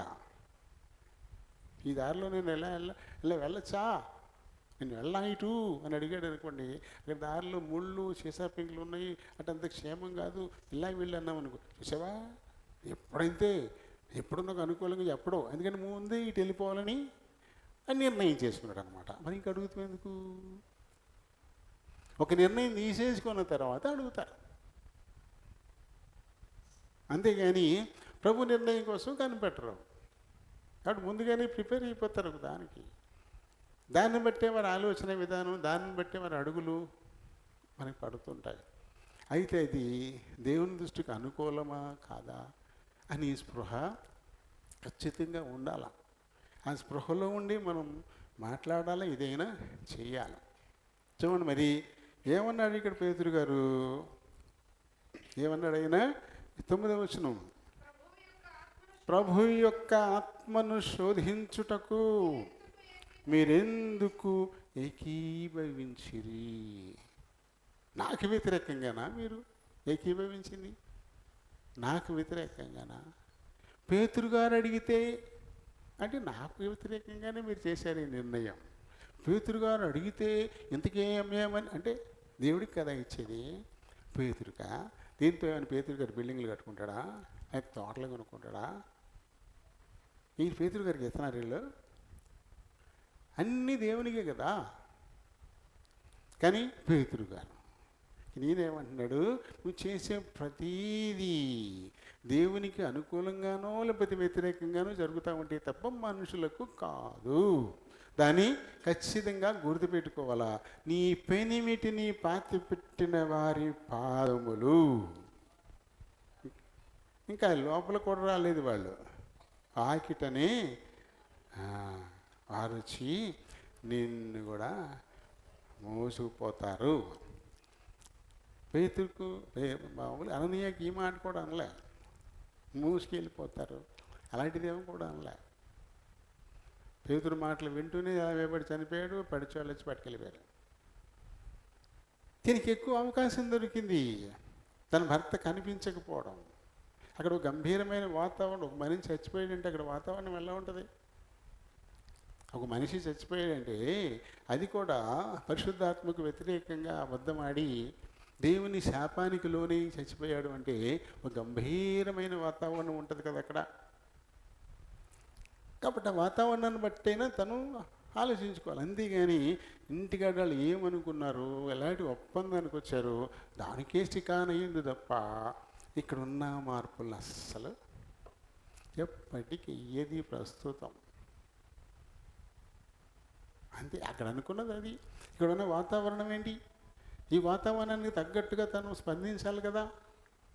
ఇప్పుడు మనిషి చచ్చిపోయాడంటే వాతావరణం ఎలా ఉంటుంది అక్కడ? చాలా గంభీరంగా ఉంటుంది, మామూలుగా ఉంటుందా? తనకు ఏమీ కనబడట్లా. అంటే వాళ్ళు ఎంత గట్టిగా అబద్ధం ఆడేయాలని చెప్పేసి వాళ్ళు నిర్ణయించుకున్నారో మనం చూడొచ్చు కదా. చూడండి కింద మనం చదివితే ఇక్కడ 11వ వచనం చదువుదాం. సంఘమంతటికి ఈ సంగతులు అంటే అననీయ గురించి, సప్పీరా గురించి 2 సంగతులు. ఈ సంగతులు వినిన వారికి అందరికీ మిగుల భయము కలిగేను. ఎంతో భయం కలిగింది. ఆల్రెడీ మీరు ఒకటి చచ్చిపోయిందంటే అక్కడ భయానక వాతావరణమే ఉంటుంది. అటు ఇటు స్వేచ్ఛగా తిరగరు. ఎక్కడో ఎక్కడ అలా కూర్చొని ఉండిపోతారు. ఇలా అయిందేంటి, పాపం ఎలా చచ్చిపోయాడు ఏంటి అన్నయ్య గారు, ఎలా ఎందుకు మోసం చేశారు దేవుణ్ణి. ఎందుకంటే వేలల్లో ఉన్నారు కదా, అక్కడ వేలల్లో ఉన్నారు, అక్కడ 3 మంది ఉన్నారు, అందరూ అక్కడే ఒకే చోట ఉన్నారు. వాళ్ళందరూ ఓ చోటే ఉన్నారు, సమిష్టిగా ఉన్నారు. కాబట్టి అక్కడ ఉండేటువంటి గంభీరమైన వాతావరణ పరిస్థితులు సప్పీరాకు కనబడుతూనే ఉంటాయి. కానీ దేవుని ఆత్మకు విరుద్ధంగా దేవుని మోసం చేసేటువంటి కార్యక్రమంలో ఇద్దరు ఎంత గట్టిగా ఏకీభవించారంటే ఇక్కడున్న పరిస్థితులను కూడా ఆవిడ అస్సలు పట్టించుకోలేదు. ఏమ్మా సపీరా, మీ పొలాన్ని ఎందుకే అమ్మారా అంటే డౌట్ ఇచ్చాలి కదా. అమ్మో తెలిసిపోయినట్టుంది, అన్నీ తీసుకోవాలా, అతిక్రమం జరిగింది. ఇది ఎలా అతిక్రమం అవుతుంది, ఎలా అతిక్రమం అవుతుంది? ద్వితీయోపదేశకాండము 23:21 నుంచి చదువుదాం.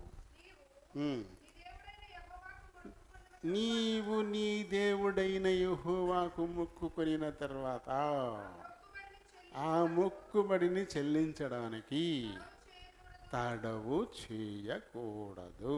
అంతే. వీళ్ళు అనుకున్నారు ఒక మొక్కుబడి అది అంటే మనం ఏమనుకున్నామో అది. మొక్కుబడి అంటే అనుకోవడం అంతే. మొక్కుబడి అంటే ఏంటి? అనుకోవడం. ఇంత చేద్దాం, ఇంత ఇద్దాం, అలా చేద్దాం, పెళ్ళి బాగా జరిగిపోతే సుతుకోడికి పెట్టుకుందాం, లేకపోతే పిల్లడు మంచిగా ఆశగా ఉద్యోగంగా చదివితే దేవుని శోధించడానికి కోడికి పెట్టుకుందాం. ఇలాంటిది ఏదో మనం అనుకుంటాం. లేదా హాస్పిటల్ నుంచి పూర్తి ఆరోగ్యంతో ఇంటికి రాగానే తుదికూడికి పెట్టుకుందాం. ఇలాంటివి మనకు వచ్చేస్తాయి. డాక్టర్ గారు అమ్మ క్రిటికల్గా ఉంది పరిస్థితి అన్న డాక్టర్ గారు అబ్బో వెళ్ళిపోతారు, మూలకి వెళ్ళిపోయి ఆక్రమించేసి నాయన నాయన నాయన నాయన ఏదో రకంగా బయటకు తీసిరా నాయన, నేను ఎలా చేస్తాను, నీకు అది చేస్తాను, నీకు ఇది చేస్తాను. ఇటువంటివన్నీ అనేసుకుంటూ ఉంటాం, చాలా సులువుగా అనేసుకుంటూ ఉంటాం. అలా మొక్కుకోమని దేవుడు చెప్పలే, మనం అనేసుకుంటాం. మనం అనుకుంటే చాలు, అది రిజిస్టర్ అయిపోతుంది, దేవుడి దగ్గర రాయబడిపోతుంది. అది ఇది కావాలి నాకని మనం ఆయన అడిగినా రాసుకుంటాడు, ఇలా ఇద్దాం అనుకుంటున్నానని మనం అనుకున్నా రాసేసుకుంటాడు. అన్నీ రాయబడిపోతాయి అక్కడ, ఏవి ఆయనకి మరుగు కాదు. మొత్తం ఇచ్చేసేద్దామని నువ్వు అనుకున్న తర్వాత మళ్ళీ దాన్ని ఆపితే ఏమైంది? అది ఆ మొక్కుబడిని పూర్తిగా నెరవేర్చలేదు, పరిపూర్ణమైన సమర్పణ కాదు అది. మొక్కుకున్నది ఒకటి, ఇక్కడ చేసింది ఒకటి, కొంత వెనకబెట్టారు. తర్వాత చదువు.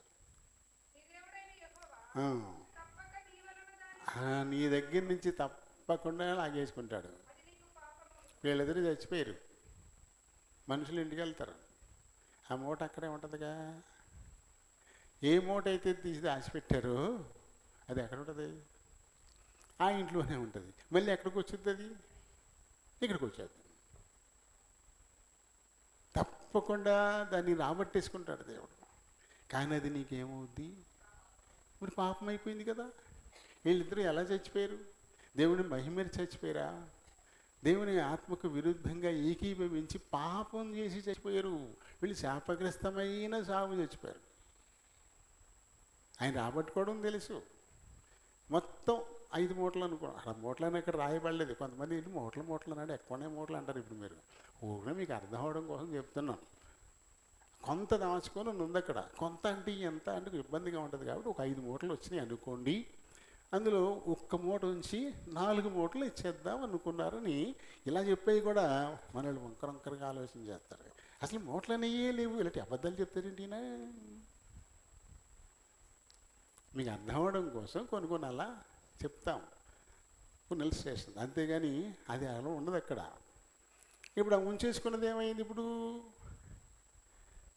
అది ఇంట్లోనే అది మొరపెడతా ఉంటుంది, నేను ప్రభు దగ్గరికి వెళ్ళిపోవలసిందని, ప్రభు దగ్గరికి వెళ్ళాల్సిందని, నన్ను లాగి ఇక్కడ పెట్టేసే చర్యలు, ఇట్లా పెట్టి తలిపెట్టేసే చర్యలు అనుకుంటూనే ఉంటుంది ఆ మూట. అది దేవుడిదే కదా మరి.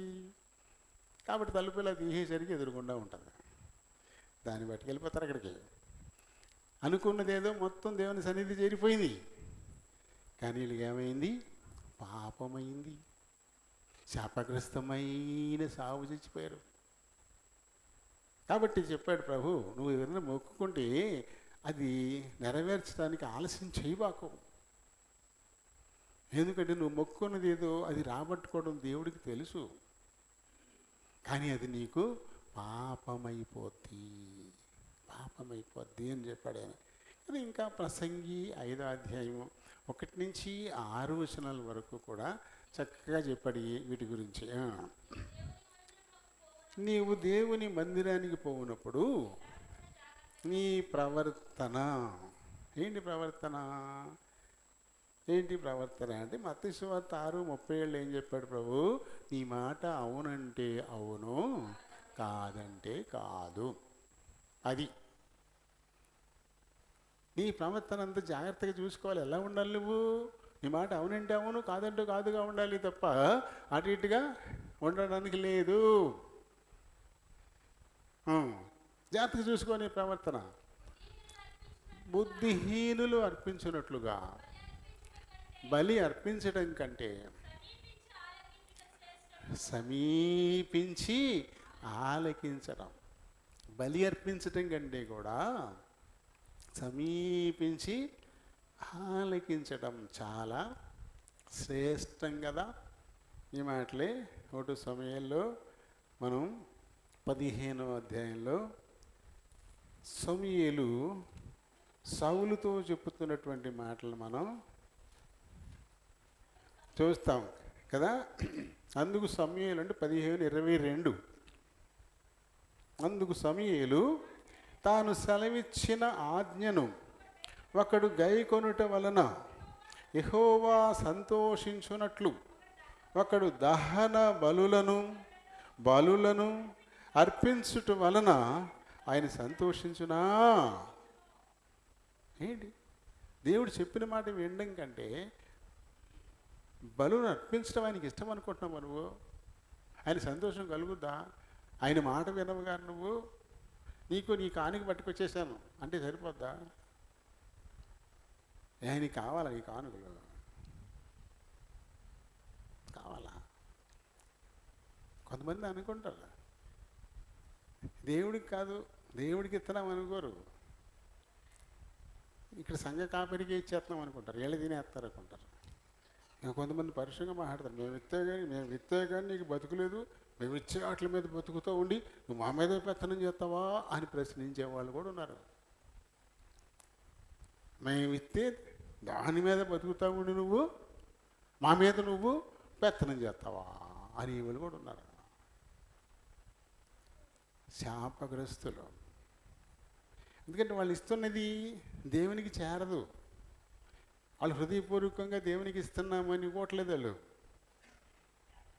ఏదో అంటారు చూడు, సొమ్ము పోయే శనగ బట్టి అన్నట్టుగాను వాళ్ళ సొమ్ములు పోతాయి, వాళ్ళు దరిద్రం పట్టుకుంటుంది వాళ్ళకి. ఎందుకంటే దేవునికి ఇస్తున్నాము అనుకోకుండా అక్కడ ఉండే మనిషినే చూస్తారు, ఆ మనిషినే చూస్తారు. ప్రభు చెప్పాడు, పనివాడు జీతమునకు పాత్రుడు. ఇప్పుడు నా మట్టికైతే నాకు మూసిగట్టుకుని పడుకోవాలని ఉంది. ఇప్పుడు నిన్న రాత్రి నుంచి బాగలేదు. ప్రభుని అడిగాను, నిన్న మరి కార్యక్రమం ఉంది కదా లేకపోతే తెల్లగా అనుకుంటా. ఎందుకంటే శుక్రవారం పగలు ఇక్కడ మాట్లాడాను, మళ్ళీ రాత్రి గణపారి వెళ్ళాను, అక్కడ మాట్లాడాను. అక్కడి నుంచి గణపారి నుంచి వచ్చేసరికి చాలా తేడా ఉంది. తెల్లారేమో మళ్ళీ రిసెప్షన్ కార్యక్రమం ఉంది. ఎలాగా అనుకుంటూ బాధపడ్డాను. దేవుడి కృపను బట్టి బలపరిచాడు. నేను కార్యక్రమం ఏదో జరిగిపోయింది. మళ్ళీ రాత్రి మళ్ళీ కార్యక్రమం మందిరంలో. ఇప్పుడు మళ్ళీ ఉదయం మళ్ళీ కార్యక్రమం. చూడండి, వరుసగా చూడండి. శుక్రవారం ఉదయం రాత్రి, శనివారం ఉదయం రాత్రి, ఇది ఆదివారం ఇప్పుడు ఉదయం రాత్రి, మళ్ళీ ఆనక 5ంటికి మళ్ళా యవనస్తుల కూడిక. వరుస ఒంట్లో బాగోకపోయినా నిలబడలేకపోతున్నా కళ్ళు అలా మూసేసుకుని ఉండిపోవాలని ఉంది. అలా మూసేసుకుంటే వెళ్ళిపోతాయి, మూతపడిపోతున్నాయి. అలా ఉంది పరిస్థితి. అలా ఉన్నా ఎందుకు ఇక్కడ నిలబడి ఉన్నాం? ఎందుకు ఇలా పని చేస్తున్నాం? అందుకే ప్రభు చెప్పాడు, పనివాడు జీతానికి పాత్రుడు. మరి దేవుని పరిచర్య చేస్తున్నటువంటి దేవుని దాసులు వాళ్ళ జీతం వద్దా? వాళ్ళు బతకక్కర్లేదా? అది ఏమన్నాడు? నేనే వారి పాలు అన్నాడు. దేవునికి ఏమి ఇస్తారో అవి వారివి అని చెప్పాడు. అంటే ఇచ్చినవి దేవుడికి, వీళ్ళకి కాదు.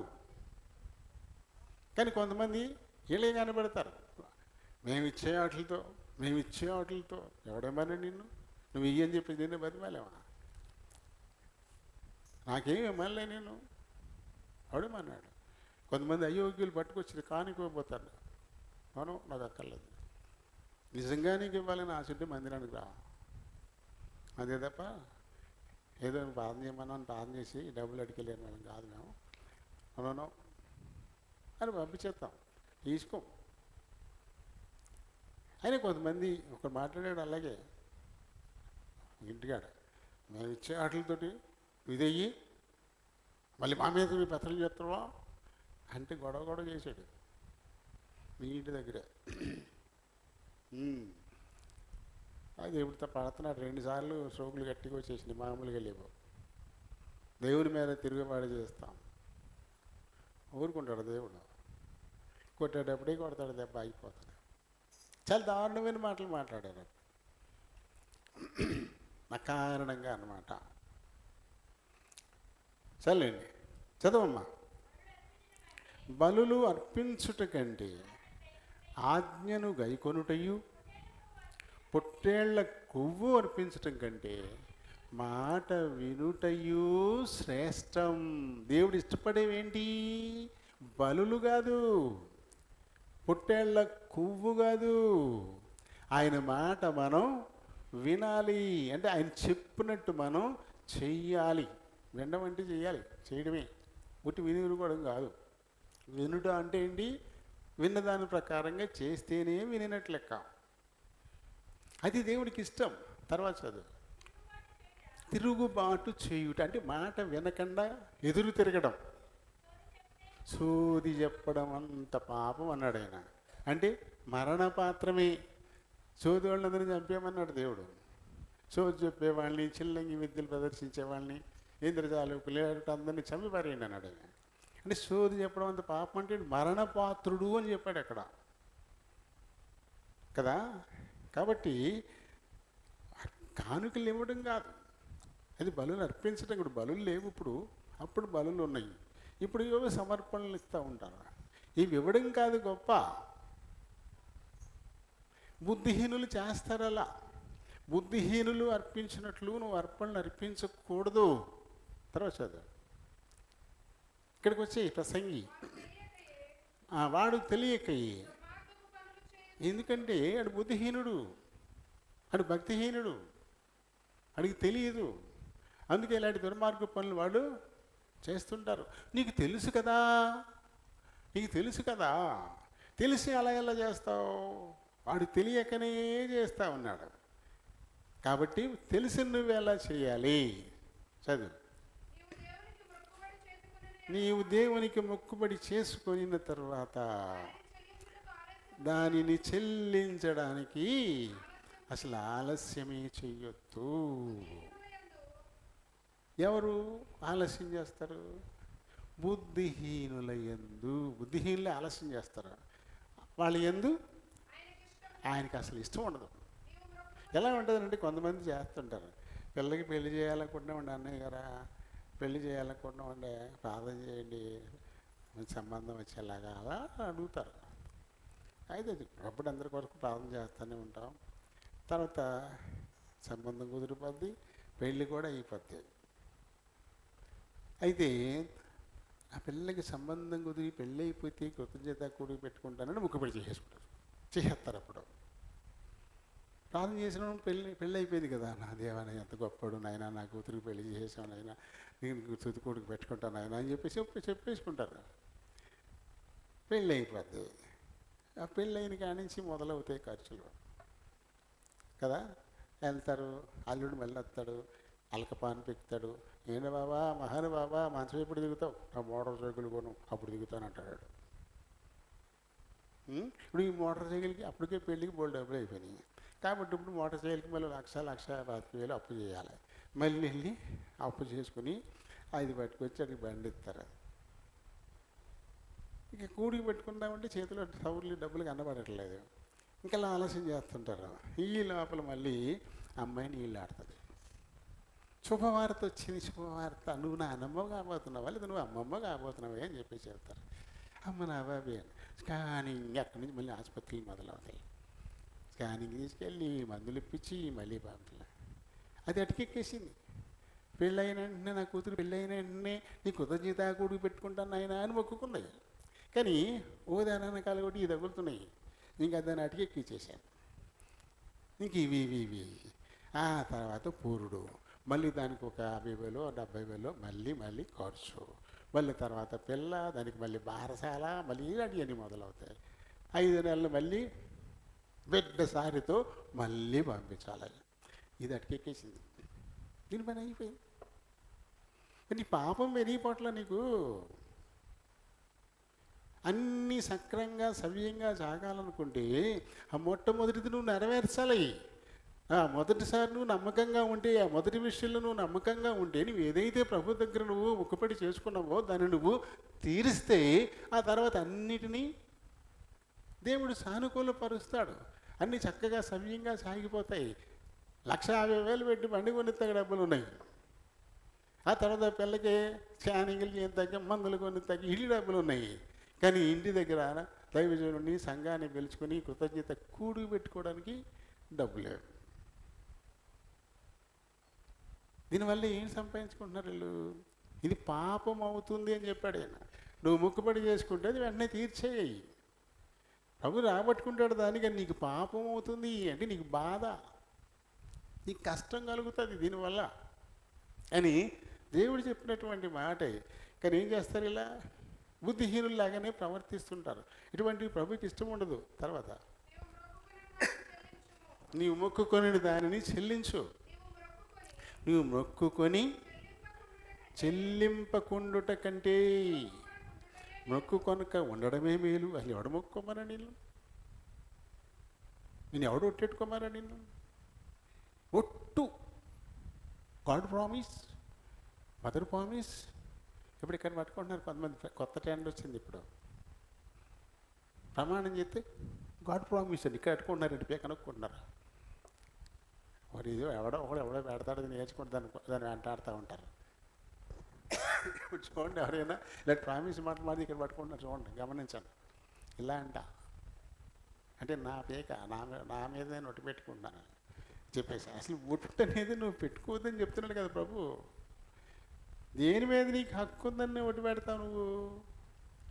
ఆకాశము తోడు అనద్దు, అది దేవుని సింహాసనం. భూమి తోడు అనొద్దు, అది ఆయన పాదపీఠము. ఏముంది నీకు వాటి మీద హక్కు?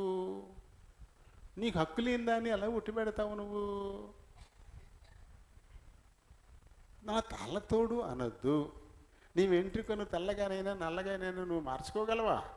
దాని మీద కూడా నీకు రైట్ లేదు. మరి దేని మీద ఒట్టి పెడతావు నువ్వు? ఎందుకు ఒట్టి పెడతావు? మరి నీ మీద పెట్టుకుంటే నీ హైట్ ఏమైనా ఒక అంగుళం పెంచుకోగలవా? నీ మీద నీకేమైనా రైట్ ఉందా? మరి ఎందుకప్పుడు? ప్రమాణం నీదయింది. ఇదిగో ఈ పని జరగకపోతే ఇదిగో ఇదంతా నేను నీకు ఇచ్చేస్తాను, ఇది నాది నీకు ఇచ్చేస్తానని నువ్వు అక్కడ పెట్టేయాలి. అలా పెడతాక ఏముంది నీ దగ్గర? అప్పుడు ఆ పని జరగకపోతే అటు పట్టుకెళ్ళిపోతాడు. అలాగే ఏమైనా ఉంది ఇక్కడ? నీకే రైటు లేదు. లేని దాని మీద ఓట్లు పెడతావు. ఎందుకలా? ఇది మొక్కుపడే. ఒట్టు అంటే మొక్కుపడే. కాబట్టి ఇలాంటివి ఏం పెట్టుకోవద్దు. ఈ మాట అవునంటే అవును, కాదంటే కాదు. రేపు ప్రభుకి ఇది చేస్తాను అంతే, నువ్వు అది చేసేయాలి. ప్రస్తుతం ఇప్పుడు నేను చేయలేను, గొడవలేదు. ఏమైనా సరే నేను చేస్తానని చేయకుండా ఉంటే ఇబ్బంది కదా. మొక్కుకొని నెరవేర్చకుండా ఉండడం కంటే మొక్కుకోకుండా ఉండడం మేలు కదా. దీన్ని ఆలోచించలేదు. అననీయ సప్ఫీరాల మీదకి దోషం ఎందుకు వచ్చింది? అలా మొక్కుబడి చేసేసుకున్నారు, ఓ మాట అనేసుకున్నారు. ఈ భూమి అమ్మేసి మొత్తం పేతురు పాదాల దగ్గర పెడదాం అంతే. ముక్కుపడి అయిపోయింది, రాసేసుకున్నాడు దేవుడు. అననీయ సప్పిరల నుంచి ఆ ఎకరం పొలం ఉందా, దానికి ₹1,00,000 పేతురు ఈ ధనాగారులకి వస్తుంది అని దేవుడు రాసేసుకున్నాడు అంతే. నువ్వు అమ్మ 25 కొట్టేస్తానంటే ఎలా, అది 20 కొట్టేస్తానంటే ఎలా, ఆయన రాసి పెట్టేసుకున్నాడు కదా. అందుకని ఇలాంటివి మనం అనుకోవడం చాలా పొరపాటు. అనుకుంటే చేసే తీరాలి, అనుకుంటే చేసే తీరాలి. కానీ మన జన్మ హక్కు కదా. అంటాం అలాగే ఎన్నోసార్లు అలా అంటాం, అన్నయ్య అయితే అన్నీ చేసేస్తామా, మరి వెళ్ళిపడాలి కదా, మరి సాగలేదు ఏం చేయమంటావు, సరిపోయిందా. అలా ఒక మనిషి దగ్గర నువ్వు చెప్పొచ్చేమో, ఎందుకంటే మనిషి ఏం చేయలేడు నిన్ను, ఈ పనికి మాట్లాడి పొద్దుంతే అని చెప్పేసి ఇంత పని ఏది పెట్టుకోకుండా మానేస్తాడు అంతవరకు. దేవుడితో పెట్టుకుంటే అలా మనుషులు సులువుగా మోసం చేసేస్తాం. రేపు సాయంకాలం 6 గంటలకి ఈ డబ్బులు పూల్లో పెట్టి ఇచ్చేస్తానంటారు. సాయంకాలం 6 కాదు, తెల్లారి 6 అయిపోయింది, ఏ ఊసు లేదు. మళ్ళీ సాయంకాలం 6 అయిపోయింది, మళ్ళీ ఏ ఊసు లేదు. కనీసం ఫోన్ చేసి కూడా మాట్లాడు. ఫోన్ చేస్తే స్విచ్ ఆఫ్, ఫోన్ చేస్తే స్విచ్ ఆఫ్. ఏదో రకంగా పట్టుకునే దగ్గరికి వెళ్తే ఇద్దామనుకున్నాడు, ఇవ్వలేదు, కుదరలేదు. ఇస్తా అన్నాడు, ఇవ్వలేదు, కుదరలేదు. అయిపోయిందా. అదే నువ్వు చెప్పాలి కదా, నువ్వు క్షమించమని అడగాలి. ఈరోజు సాయంకాలం 6 గంటలు నువ్వు పెట్టావు కాబట్టి ఇవ్వలేకపోయినప్పుడు మళ్ళీ ఫోన్ చేసో లేకపోతే మనిషి దగ్గరికి వెళ్ళో చేపట్టుకుని ఏదో రకంగా ఖచ్చితంగా ఇలా 6కి ఇచ్చేద్దాం అనుకున్నాను, ఈ కారణం చేత రాలేకపోయింది, సారీ అండి, ఖచ్చితంగా రేపు అన్ని ఇస్తాను అని నువ్వు వెళ్ళి చెప్పాలి, సమాధానం పడాలి. అప్పుడు కదా. అలా నువ్వు సమాధానం పడనంత వరకు ఈ మధ్యన ఒట్టు అనేటువంటి ఒక కత్తి వండిపోయింది, అది గుచ్చుకుంటుంది, అది చాలా ప్రమాదం అవుతుంది. అందుకని ప్రభు మన మేలు కోరి చెప్తున్నాడు. అసలు ఎవడు నిన్ను మొక్కుకోమన్నాడు, ఎవడు నిన్ను ఒట్టు పెట్టుకోమన్నాడు, నేనేమన్నా అడిగానా, మరి ఎందుకు నువ్వు పెట్టుకున్నావు, నేనేమి అడిగానా. అన్నయ్య చెప్పారా మీకు పొలం ఉంది కదా అది అమ్మేసేయండి, ఆ డబ్బు పట్టుకొచ్చేసి పేతురు గారికి ఇచ్చేయండి, నేను చెప్పానా. పొలం చూసి అక్క వాత పెట్టుకున్నట్టు బర్నబా అనేటువంటి ఆయన తనకున్నటువంటి పొలం అంతా అమ్మేసేసి ఆస్తి పట్టుకొచ్చేసి పేతురు గారికి ఇచ్చేసి ఆయన సువార్త దాని అతలికి వెళ్ళిపోయాడు. పేతురుతో పాటు పౌలు గారితో కలిసి మొట్టమొదటి దాంట్లో యాత్ర చేశాడు. ఆ తర్వాత తన మేనల్ని పెట్టుకుని తర్వాత మళ్ళీ సువార్త యాత్ర చేశాడు. గర్జించు వాడిని పేరు పొందినటువంటి వాడు. ఆయన చూసి వీళ్ళు చేద్దామని వాళ్ళని చూసి, ఒక్కరిని చూసి ఎప్పుడూ అనుకోకూడదు మనం, నీకు నువ్వుగా అనుకోవాలి తప్ప. ఇది లోక మర్యాద అంటారు కదా, ఒక్కరిని చూసి మనం చేస్తే అది లోక మర్యాదే. ఒక్కరిని చూసి మనం చేయకూడదు. వాళ్ళు మందిరానికి వెళ్ళిపోతున్నారు నేను కూడా వెళ్ళాలి కాదు, నువ్వు వెళ్ళాలి అంతే. వాళ్ళు వెళ్తే వాళ్ళు వెళ్ళిపోతే వాళ్ళతో నీకేంటి అసలు, వాళ్ళతో నీకేంటి అసలు. నీ మట్టుకు నువ్వు ఈరోజు పునరుత్థాన దినం ప్రభు సన్నిధికి నేను వెళ్ళిపోవాలా, నీ మట్టుకు నువ్వు అంతే. వాళ్ళు వెళ్ళిపోతారు నేను వెళ్ళిపోవాలి, వాళ్ళు వెళ్ళకపోతే రావా. ఇలాంటిది ఎప్పుడు పెట్టుకోకూడదు. భక్తి కేవలం వ్యక్తిగతం, భక్తి అనేది కేవలం వ్యక్తిగతం. ఒక రకంగా చెప్పాలంటే భార్య భర్త అని కూడా లేదు, ఎవరి రక్షణ వాళ్ళదే. భర్త రక్షణ భర్తదే, భార్య రక్షణ. ఇక్కడ ఎక్కడ కుటుంబం అంటూ లేదు. ఇక్కడ ఆత్మీయంగా వస్తే ఇంట్లో 10 మంది ఉన్నా ఎవరి మట్టుకు వాళ్ళే. కుటుంబంగా 10 మంది అవ్వచ్చు, కానీ ఆత్మీయంగా మట్టుకు వాళ్ళు ఎవరి మట్టుకు వాళ్ళే. మిగతా వాళ్ళు వచ్చినా రాకపోయినా నువ్వు వెళ్ళిపోవాలంతే, దేవుని సన్నిధికి వెళ్ళాలి, నువ్వు వెళ్ళిపోవాలంతే. అంతే తప్ప వాళ్ళు వెళ్తే వెళ్దాం, వాళ్ళు మానేస్తే మానేద్దాం, ఆ నరకానికి పోతే నువ్వు కూడా పోతావా. రక్షణ అనేది వ్యక్తిగతం అన్నమాట. కాబట్టి మహాజ్ఞాని అయిన సొలొమోను దేవుని ఉద్దేశాన్ని చాలా స్పష్టంగా ప్రసంగి 5లో ఈ 1 నుంచి 6 వచనాల్లో మనతో ఈయన మాట్లాడుతూ ఉన్నాడు. ఇంకా అలాగే మలాకి 1వ అధ్యాయము 14వ వచనాన్ని చూద్దాం.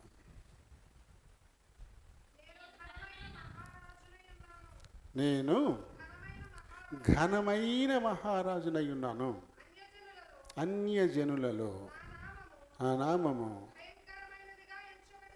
భయంకరమైనదిగా ఎంచబడుచున్నదని సైన్యములకు అధిపతి యెహోవా సెలవిచ్చుచున్నాడు. కాబట్టి మగది ఉండగా యెహోవాకు మొక్కుబడి చేసి చెడిపోయిన దానిని అర్పించు వంచకుడు శాపగ్రస్తుడు. అంటే మొక్కుకున్నది ఒకటి, ఇచ్చేది ఒకటి. మొక్కేది ఒకటి, ఇచ్చేది ఒకటి.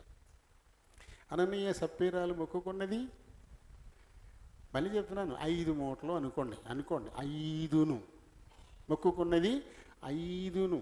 ఒకటి ఉంచుకుంటామని కాదు, కానీ కొంత ఉంచుకున్నారు.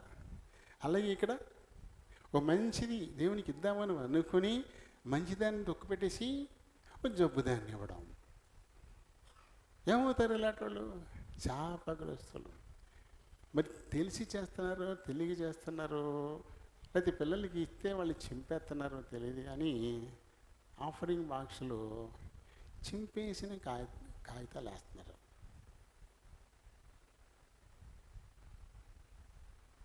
చింపేసిన కాగితాలు వేస్తున్నారు. అది పాపం. అది ఏకు మానేయి. నేను ఎవరు అడగలేదు, వేపతి నేను ఎవరు అడిగారు? దేవుని సన్నిధిలో చల్లనిది ఎలా వేస్తావు? అది తీసుకెళ్ళి బయట కొట్టుకాడితే తీసుకోరు వాళ్ళు. అది పట్టుకొచ్చి ఇక్కడ చలామణి చేస్తున్నారా? ఇంకా కొన్ని ఏమో ఎప్పుడూ ఆ చెక్కపెట్టెలో అడుగున అక్కడ పడేసున్న నోటు ఆ మేకలు ఉన్న కాడల్లా తుప్పట్టేసి ఆ కాగితాన్ని అంటుకుపోయి నేలకి తుప్పట్టేసి బెజ్జాలడిపోయి ఉంటాయి చూడండి. అలాంటిది ఇట్లా వేస్తున్నారు దేవుని సన్నిధిలో. అది కొట్టుకాడి తీసుకోళ్ళు. అలాంటి పట్టుకొచ్చి ఆఫరింగ్ బాక్స్లు వేస్తున్నారు. శాపం కదా. నువ్వు ఉన్న వాటిల్లో నుంచే మంచిది వేయాలి. ఇక్కడ 10 రూపాయలే ఇద్దాం అనుకుంటున్నావు, నీ దగ్గర 5-6 10 రూపాయల నోట్లు ఉన్నాయి. ఆ 5-6లో మంచిగా ఉన్న నోటు ఏదో అది వెయ్యాలి. అంతేగాని మంచిదాన్ని అట్టి పెట్టుకుని నలిగిపోయింది, సకానికి సిరిగిపోయింది, ఇది కొట్టుకొని తీసుకోడు, ఇక్కడ సేల్ చేద్దాం, ఇక్కడ ఎవరు చూడరు కదా అని ఎందుకు చేస్తావా? నీ బతికే సిరిగిపోతుంది. శాపగ్రస్తులు అంటున్నాడు ఆయన. ఎందుకంటే నేను ఘనమైన మహారాజు. నేను ఒక ఎమ్మెల్యే గారి దగ్గరికి ఇంతింతి యాపిల్ పట్టుకెళ్తావా? ఇంతింతి యాపిల్ ఎమ్మెల్యే గారి దగ్గరికి. ఆ షాపులో ఉన్న యాపిల్స్లో ఏది పెద్దవి, ఏవి బాగున్నాయి అవే ఏది పెట్టుకెళ్తావు. అంతేగాని అవన్నీ వదిలిపెట్టేసి ఇంతింది కాయలు ఒక డజన్ పట్టుకెళ్ళి సంచులు పెడతావా? ఒక చిన్న అధికారం దానికి ఇవ్వడానికి ఇంత శ్రద్ధ తీసుకునేటప్పుడు నేను మహారాజునై ఉన్నాను అంటాడు ఆయన. భూమి దాని సంపూర్ణత నాది, whole sole proprietor of the earth అని యూనివర్స్ ఆల్సో. అలాంటానికి ఎలాంటి ఇవ్వాలి? మంచి ఉండా కూడా చెడ్డ ఇస్తావా? చేయకండి. ఒక మీకు తెలిసి జరుగుతుందా? మీరు పిల్లలకి ఇస్తే వాళ్ళు చింపేసేస్తున్నారా? చింపేసి 2 ముక్కలు చేసి కూడా వేసారు. ఇంకెలా పడుతుంది, ఇంకెలా చెల్లుతుంది? 2 ముక్కలు చేసేసి వేసారు అందులో. కది జాగ్రత్త చూసుకోండి. అందులో వేసేదాకా ఇవ్వకండి మీ పిల్లలకి, ముందు ఇచ్చేయకండి. సమర్పణ వేసేదాకా పిల్లలకి ఇవ్వకండి. వేసే ముందు అప్పుడు చేతులు పెట్టి వేసేయమని చెప్పండి. ముందు ఇచ్చేస్తాడు, ఇలా పట్టుకుంటాడు, అలా పట్టుకుంటాడు, ఇలా ఆగుతాడు, అలా ఆగుతాడు, చింపేస్తాడు. ఆ మాట చెప్తే నీకు మొట్టుకే వేస్తాం అందుకని చెప్పడం మెలకడం అందులో చేస్తాడు. ఆ తప్పు మందే పిల్లలు కదా వాళ్ళు కదా. కాబట్టి ఈ విషయంలో మనం చాలా జాగ్రత్తగా ఉండాలి. ఒకేలా మారుద్దాం, లేదు మనం మొక్కుకున్నది అది బక్కగా ఉంది, దాని కాలు ఇరిగిపోయింది కాబట్టి దాన్ని మార్చి మంచిదిద్దాం, ఇది కూడా వద్దంటున్నాడు ప్రభు. నువ్వు అలా కూడా చేయడానికి వీల్లేదు. నువ్వేది మొక్కుకున్నావో ఆ తర్వాత అది కాయలా పడ్డా సరే, ఒక కాలది విరగొట్టుకున్నా సరే, దాన్నే నువ్వు ఇవ్వాలా, దాన్ని నువ్వు మార్చడానికి లేదు. లేవియ కాండం 27వ అధ్యాయము 10వ వచనాన్ని చదువుదాం. అట్టి దానిని అసలు మార్చకూడదు. చెడ్డదానికి ప్రతిగా మంచిదానినైనను, మంచిదానికి ప్రతిగా చెడ్డదానినైనను, ఒకదానికి ప్రతిగా వేరొక దానిని నువ్వు అసలు ఇవ్వకూడదు. నువ్వు అలా మొక్కుకోకూడదు, అలా చేయకూడదు. అసలు నువ్వు ఏది మొక్కుకున్నావు? నీకు ఒక ఐదు కోడి పిల్లలు ఉన్నాయి. అందులో ఒకటి ఎర్ర తోకతోటి ఉంది. అయ్యి ఎర్రగా ఉన్న ఈ కోడి పిల్లని దేవుడికి ఇస్తాను నువ్వు అనుకున్నావు అనుకోండి. అయ్యి ఎవరో పక్కన రాయి అయితే దానికి కాలు ఇరిగిపోయి ఉంటుంది. కాలు ఇరిగిపోయింది ఏమవుతాం అని చెప్పేసి అది మానేసి ఇంకోటి ఇవ్వకూడదంట. నువ్వు ఏది మొక్కుకున్నావో అదే ఇవ్వాలి తప్ప దానికి ఏదో జరిగిందని చెప్పేసి దాన్ని మార్చి నువ్వు ఇంకోటి ఇవ్వకూడదు అంటాడు. చెడ్డదానికి ప్రతిగా మంచిది ఇద్దామని నువ్వు అనుకోకూడదు. నువ్వు ఏది అనుకున్నావో అదే ఇవ్వాలి. ఒకవేళ వాళ్ళు మార్చాలనుకుంటే ఇచ్చే మంచిది ప్లస్ ఈ కాలు ఇరిగిపోయింది కూడా దేవుడిదేనంట. చూడు మరి. కాబట్టి నువ్వు అది ఇది మార్పిడి చేయకూడదు. 32 చదువు. 32 అది అందులో 27, 32. గోవులలోనే కానీ గొర్రె మేకలలోనే కానీ అన్నింటిలో ప్రతిష్ఠితమగును. అది మంచిదో చెడ్డదో నువ్వు పరిశోధించకూడదు. దాన్ని నువ్వు అస్సలు మార్చనే కూడదు. మనకి ఇక లేదు నిర్ణయం, దాని మీద రైట్ మనకి లేదు. మనకు రైట్ లేనప్పుడు దాన్ని ఎలా నువ్వు మారుస్తావు? అది ఒకరిది అయిపోయింది, దేవుడిది అయిపోయింది. అది దాని మీద నీకు ఏ హక్కు లేదు. నువ్వు దాన్ని మార్చే పని లేదు నీకు. అలాగే దేవునికి ఇచ్చేసిన దాని మీద కూడా ఉంటారు, లెక్కలేసి వాళ్ళు ఉంటారు. ఎంతమంది ఉంటారంటే 150 మంది ఉంటారా? 150 మంది వచ్చి యావరేజ్న తలకి 50 ఇచ్చినా 7,500 వచ్చి ఉంటుందా? బాగానే ఉంది.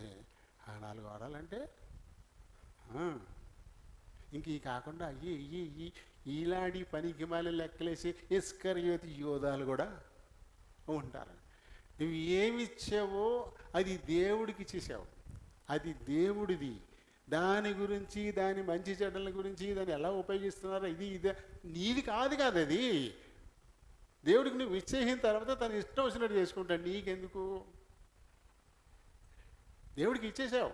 బండి అవడుకో తిప్పుకోమని ఇచ్చేసాము తిప్పుకోమని. వాడు ఏదో చక్రంగా చేసుకుంటాడు. ఎడదా ఇలాంటి చేస్తున్నావు నువ్వు, నీకు ఇస్తాను అంటే కుదురుద్దా? మనకి ఇచ్చేసే వాళ్ళ ఇష్టం. అది ఇంకోటి ఏదో చేయించుకుంటాడు. దాని మీద నీకేం హక్కు ఉంది? నువ్వు ఇచ్చేసావు కదా. ఇచ్చేసిన తర్వాత దాని మీద నీకు హక్కు లేదు. ఇంకా దాని గురించి నువ్వు అసలు మాట్లాడడానికి లేదు. ఏరా ఇది చొక్కా అయితే నేను తుడుతలేదు, ఇది కూడా అనడానికి లేదు. నువ్వు నా ఎట్టం తుడితే తుడుచుకోవడం లేదు అంటాడు. నీకు ఎక్కడుంది రేటు? ఇచ్చేసావు అంతే, అంతవరకే నీ పని. అలాగే దేవునికి అసలు మనం ఇచ్చేది దేవునికి ఇవ్వాల్సినంత మనం ఇవ్వము. ఆయనకి ఇవ్వాల్సిన దాంట్లోంచి పక్కన లాగేస్తూనే ఉంటాం. ఆ కొద్దిగా ఇచ్చి మళ్ళీ ఇలాంటి ఇస్కరియోతు యోధాలు లెక్కలేస్తుంటాం. దశమ భాగాలు ఇవ్వాలి, అవి ఇవ్వం. మనకి ఎన్ని బత్తాలు పడినా సరే ఇస్తే ఓ బత్తాకో 2 బత్తాలకో ఇస్తాం. మళ్ళీ దాన్ని ఏమో పంటకానుకని చెప్పి మరి ఇస్తాం మళ్ళీ పెద్ద గొప్పగా. అలా పని చేయగలమా? మనం చేయలేం. కానీ ఓ పక్కన దేవుని దగ్గర దొంగిలిస్తానే, అదే మలాయికలు చెప్పాడు 3వ అధ్యాయం 10 నుంచి చెప్పాడు. మీరు దొంగిలితూనే ఉన్నారు నా దగ్గర, ఈ జనులు శాపగ్రస్తులు అన్నాడు అక్కడ ఆయన. అలా దొంగిలుతూ కూడా దొంగిలించేసి కొంత ఇచ్చి మళ్ళీ ఆ కొంత మీద మళ్ళీ లెక్కలు, మళ్ళీ ఆడాలు. ఏం చేసేస్తున్నాడు, ఏం చేసేస్తున్నాడు. అసలు నీది కాని దాని మీద నీకేంటి అసలు పెత్తనం? దాని గురించి నువ్వు ఎందుకు అలా ఎప్పుడు నువ్వు ఆలోచించావో అప్పుడే నీళ్ళు దుష్టుడు ప్రవేశించాడు. ఇస్కరియోతు యూదా పరిస్థితులు వచ్చేస్తాయి అంతే. ఇచ్చేసిన తర్వాత మంది కాదు, దాని గురించి మార్చడానికి లేదు. ఇది దేవునిది అని అన్న తర్వాత ఇక దాని గురించి నీకు ఏ రైటు లేదు. ఇంకా చివరిగా ముగించుకుందాం ఇది చెప్పుకొని సామెతలు 20:25.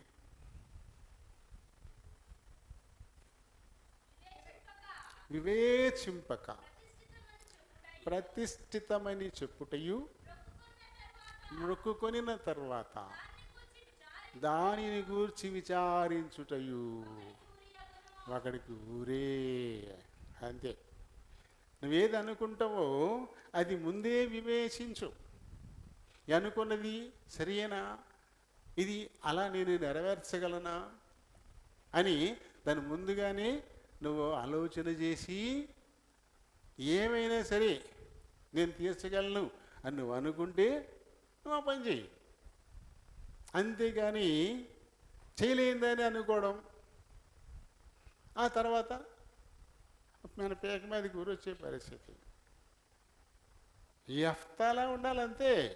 ఈ యెఫ్తా శత్రువుల మీద నువ్వు నాకు విజయం ఇస్తే నేను ఇంటికి తిరిగి వచ్చేసరికి నా గుమ్మం దగ్గర ఏది ఎదురవుతుందో దాన్ని నీకు దహన బలిగా ఇచ్చేస్తాను అని మొక్కేసుకున్నాడు. దేవుడు విజయం ఇచ్చేశాడు. విజయోత్సాహంతో పూలు, దండలు, డమ్డమ్లు, డ్యాన్సులు వేసి తీసుకొస్తున్నారు. మా నాన్న గెలిచాడా, మా నాన్న యుద్ధంలో గెలిచి వస్తాడా అని చెప్పేసి చాలా సంతోషంగా కూతురు ఎదురు వచ్చింది. మొత్తం సంతోషం నీరు గారిపోయింది. సంతోషం లేదు, ఆనందం లేదు. కూర్చుని కూలబడిపోయి ఏడుతూ మొదలెట్టాడు. అందరూ అడుగుతున్నారు, ఏంట్రా ఏమైంది, గెలిచావు కదా, విజయం ఇచ్చాడు కదా దేవుడు, ఎందుకు ఇలా బాధపడుతున్నావు? అది కాదురా బాబు, నేను ఇంటికి వెళ్ళేసరికి నాకు ఏది ఎదురొస్తుందో దేవునికి దహన బలిగా ఇచ్చేస్తానని మొక్కేసుకున్నాను. నేను నా ఒక్కగానొక్క కూతురు వచ్చేసిందిరా బాబు, ఏం చేయనప్పుడు దాన్ని దహన బలిగా ఇచ్చేయాలా దేవుడికి అని బాధపడతా ఉంటాడు. ఆ విషయం అమ్మాయికి తెలుస్తుంది.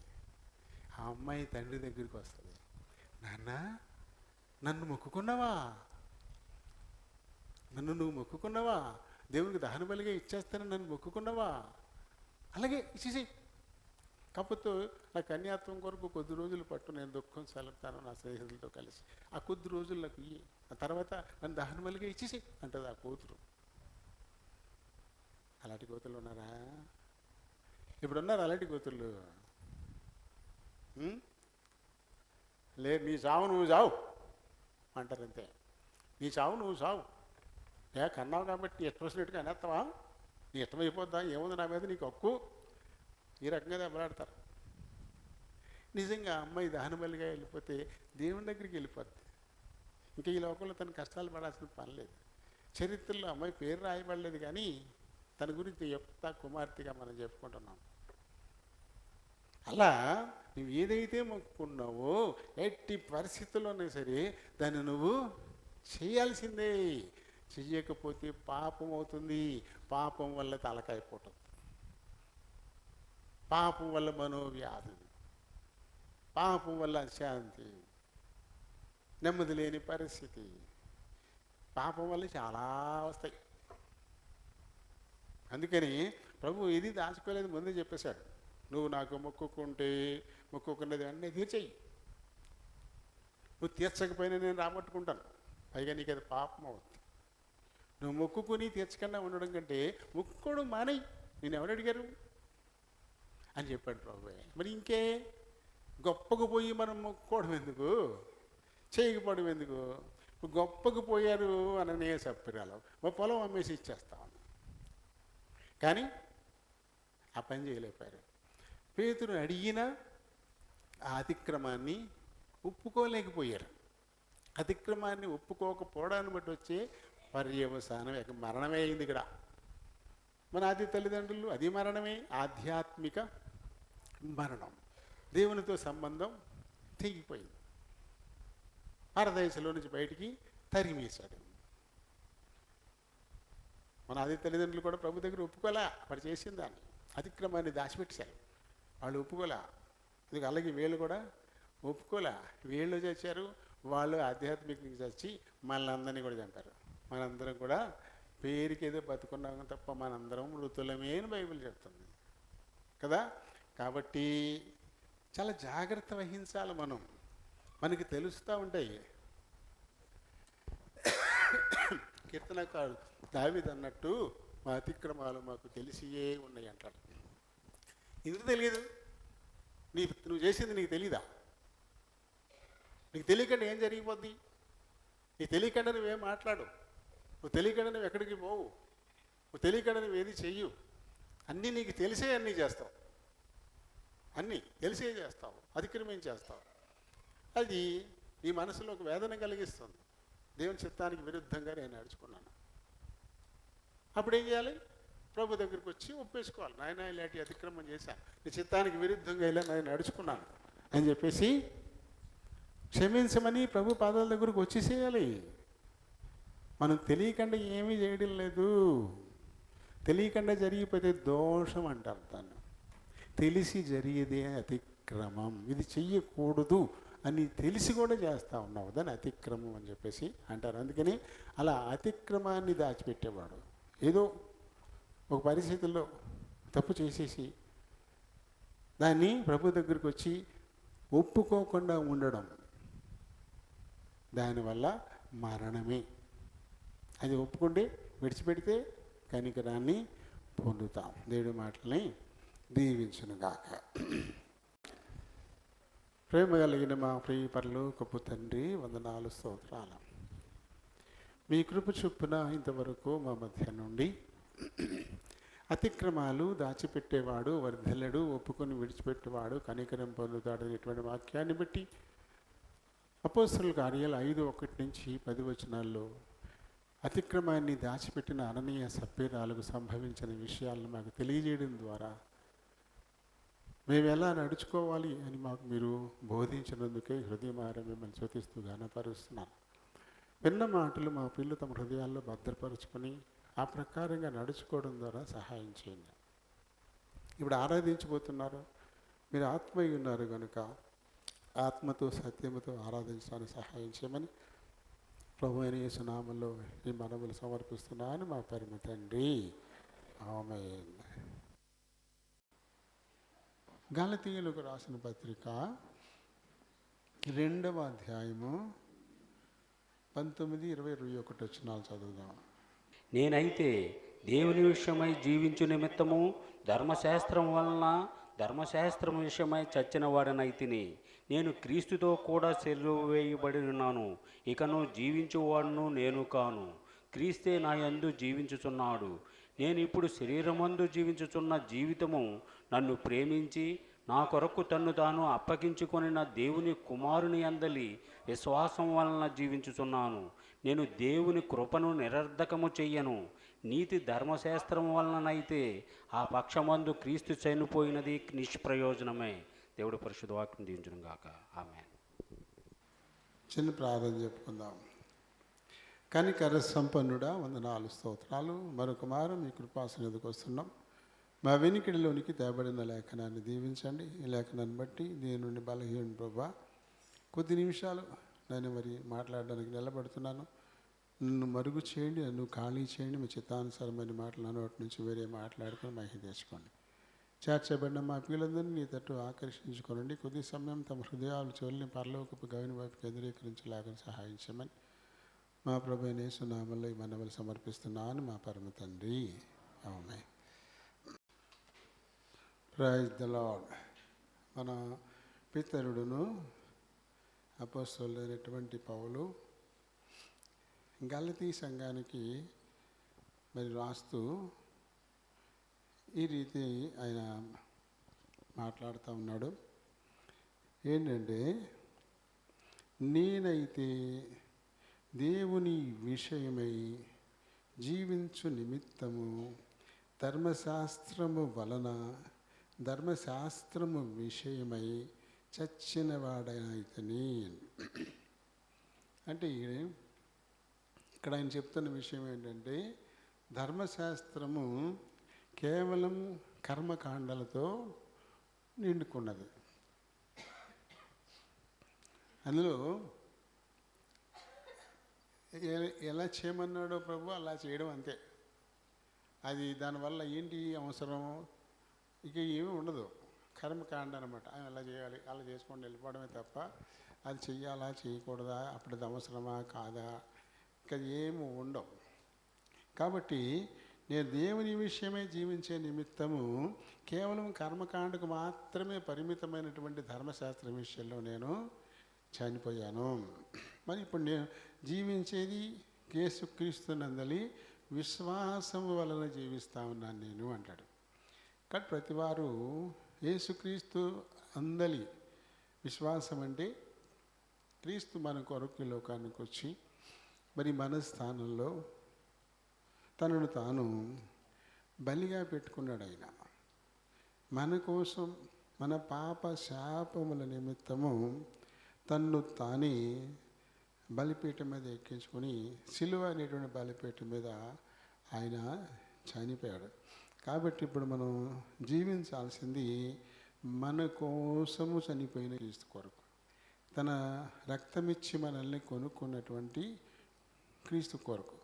ఈయన అంటాడు, నేను ఇప్పుడు శరీరమందు జీవించుచున్న జీవితము నన్ను ప్రేమించి నా కొరకై తన్ను తాను అప్పగించుకొనిన దేవుని కుమారుని యందలి విశ్వాసము వలన జీవిస్తున్నాను. కాబట్టి రక్షింపబడి క్రీస్తులో ఉన్నవారము అనుకునేవారు ఇక కర్మకాండకి ఏ విధమైన ప్రాధాన్యత ఇవ్వకూడదు. క్రీస్తునందలి విశ్వాసానికి మట్టుకి, ఎందుకంటే ఆయనే మనల్ని ప్రేమించాడు, ఆయనే మన కొరకు తనను తాను అప్పగించేసుకున్నాడు.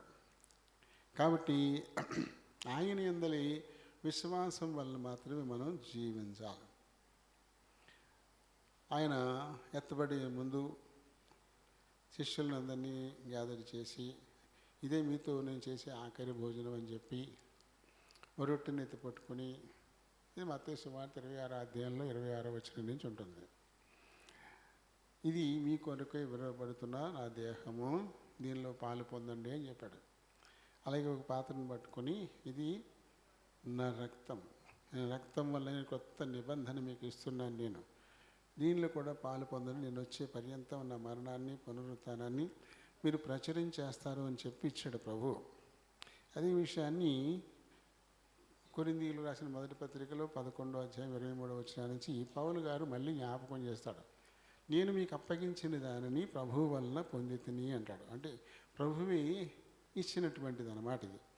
కాబట్టి మరి ఆయన దేహంలోనూ ఆయన రక్తంలోనూ పాలు పొమ్ములు పొందేవారు కర్మకాండకు పరిమితంగా ఉన్నానా నేను, అది క్రీస్తు యేసునందలి విశ్వాసానికి నేను పరిమితంగా ఉన్నానా అని చెక్ చేసుకోవాలా.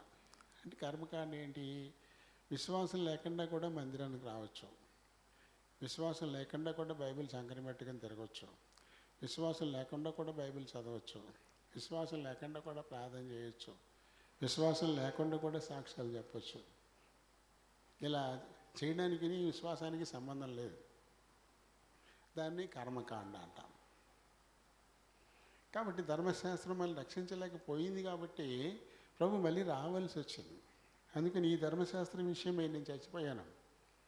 ఈ ధర్మశాస్త్రానికి నా మీద ఏ విధమైనటువంటి అధికారం లేదు. నేను ఇప్పుడు ధర్మశాస్త్రానికి దాసుడిని కాదు.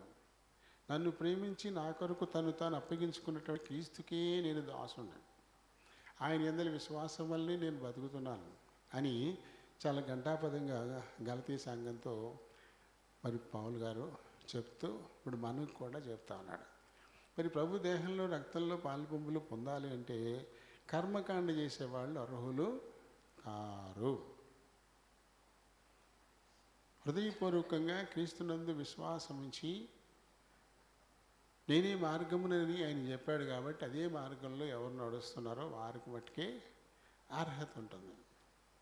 ఆ మార్గం అది లేకుండా కూడా అన్ని క్రమాల్లోనూ పాలు పొందవచ్చు, అన్ని కర్మకాండలు మనం చేయొచ్చు. దానివల్ల ఏ విధమైన ప్రయోజనం లేదు. కాబట్టి కర్మకాండలకు సంబంధించిన ధర్మశాస్త్ర విషయంలో నేను చచ్చిన వాడిని అయిపోయా. అయితే నా కొరకు సిలువేయబడ్డ క్రీస్తుతో పాటు నేను కూడా సిలువేసేసుకున్నాను అంటాడు. ధర్మశాస్త్ర విషయంలో సిలువేసేసుకున్నాను నేను. ఇక మీదట నేను జీవించేటువంటి జీవితం నా కోసమే మరణించి మరణమును జయించి తిరిగి లేచిన క్రీస్తు కొరకే ఇప్పుడు నేను జీవిస్తున్నాను అని చెప్తున్నాడు. కాబట్టి మనలో ఎవరు పాలు పొందడానికి ఇష్టపడుతున్నారో వారు ఇంకా కర్మకాండకు మాత్రమే పరిమితమై ఉన్నామా, లేకపోతే నిజంగా క్రీస్తునందలి విశ్వాసానికి పరిమితమై ఉన్నామా అని ఎందుకంటే ఈ కర్మకాండ ఏమీ బతికించదు. ఇంకా ఇందులోకి 3వ అధ్యాయంలో కిందకి వస్తే ఇక్కడ 12 నీతిమంతుడు విశ్వాస మూలముగా జీవించును. శాస్త్రము విశ్వాస సంబంధమైనది కాదు, కానీ దాని విధులను అనుసరించేవారు వాటి వల్లనే జీవించుదురు. అంటే ధర్మశాస్త్రం విశ్వాస మూలమైంది కాదు, అది ప్రభు ఇచ్చేశాడు, ఆయనే ఇచ్చేశాడు. ఈ ప్రకారంగా నడుచుకోండి అని చెప్పేసి హృదయపూర్వకంగా ఆ ప్రకారం నడుచుకునే వాళ్ళు కూడా ధన్యులే, దాన్ని బట్టి జీవిస్తారు. కానీ అందుకు భిన్నంగా నడుస్తుంది అంతా కూడా, అందుకు భిన్నంగా నడుస్తుంది. కర్మకాండ అంటే భిన్నంగా నడవడమే. అది ఎలా ఏం చెప్తుందో చేసేయడం, హృదయానికి సంబంధం లేదు, శరీరం చేసుకుంటూ పోద్ది అంతే. అది సరే, ఇప్పుడు మందిరంలోకి రావగానే ప్రార్థన చేసుకోవాలా, చక్కగా కీర్తన పాడాలా, చక్క వాక్యాన్ని చదువుకోవాలా, ఇదంతా ఒక క్రమం ఉంది. అయితే ఈ క్రమాన్ని విశ్వాసం లేకుండా కూడా చేయొచ్చు. అది ఈ మందిరానికి వచ్చేటువంటి క్రమం, క్రమాలు అనుసరించడం ధర్మశాస్త్ర సంబంధమైనవిగా చెప్పాడు పౌలు గారు. కాబట్టి వాటి వల్ల ఖచ్చితంగా నీతిమంతులుగా తీర్చబడలేరు. యేసుక్రీస్తునందలి విశ్వాసం ద్వారా మాత్రమే వారు నీతిమంతులుగా తీర్చబడతారు. అందుకని ధర్మశాస్త్రం విషయమై నేనేం చేశాను, క్రీస్తుతో కూడా సిలువ వేయబడ్డాను. ధర్మశాస్త్ర ప్రకారమే క్రీస్తు సిలువ వేయబడ్డాడు, ప్రాణానికి ప్రాణం అని చెప్పేసి ధర్మశాస్త్రం చెప్పింది. అందరూ కూడా పాపం చేసి మరణపాత్రులు అయి ఉన్నారు. వాళ్ళందరినీ జీవింపజేయాలంటే వారి స్థానంలో ఇంకొకరు చచ్చిపోవాలా, అది ధర్మశాస్త్రం చెప్పింది. కాబట్టి దాని ప్రకారమే మనందరి నిమిత్తము క్రీస్తు చనిపోయాడు. అది ధర్మశాస్త్ర ప్రకారమే ఆయన అలా చనిపోవడం జరిగింది. కాబట్టి నేను కూడా ఆ ధర్మశాస్త్రం విషయమై క్రీస్తు కూడా సిలువేం చేసుకుంటున్నాను అని నిజంగా క్రీస్తు యొక్క మరణంలో పౌలు గారు తను ఏకీభవింప చేసుకోవడం చాలా మంచి విషయం. అది అలా ప్రతి వారు కూడా అలానే ఉండాలి. అలా ఉంటేనే మన కొరకు విలువబడిన క్రీస్తు దేహానికి సాదృశ్యమైన రొట్టెలోను, మన కొరకు చిందించిన అది రక్తానికి సాదృశ్యమైన రసంలోనూ పాలు పంపులు పొందే అర్హత అప్పుడే మనకి లభిస్తుంది. కాబట్టి మనం కేవలం కర్మకాండను మాత్రమే నెరవేర్చేవారమా, లేకపోతే క్రీస్తునందలి విశ్వాసం ద్వారా జీవిస్తున్న వారమా అని పరీక్షించుకోవాలి. ఎప్పుడు విశ్వాసంతో బతికితే మనం అర్హులమే, లేదు కర్మకాండ మట్టికి చేస్తూ పోతే మనం అర్హులం కాదు. సరే, దేవుడి మాటల్ని దీవించునుగాక.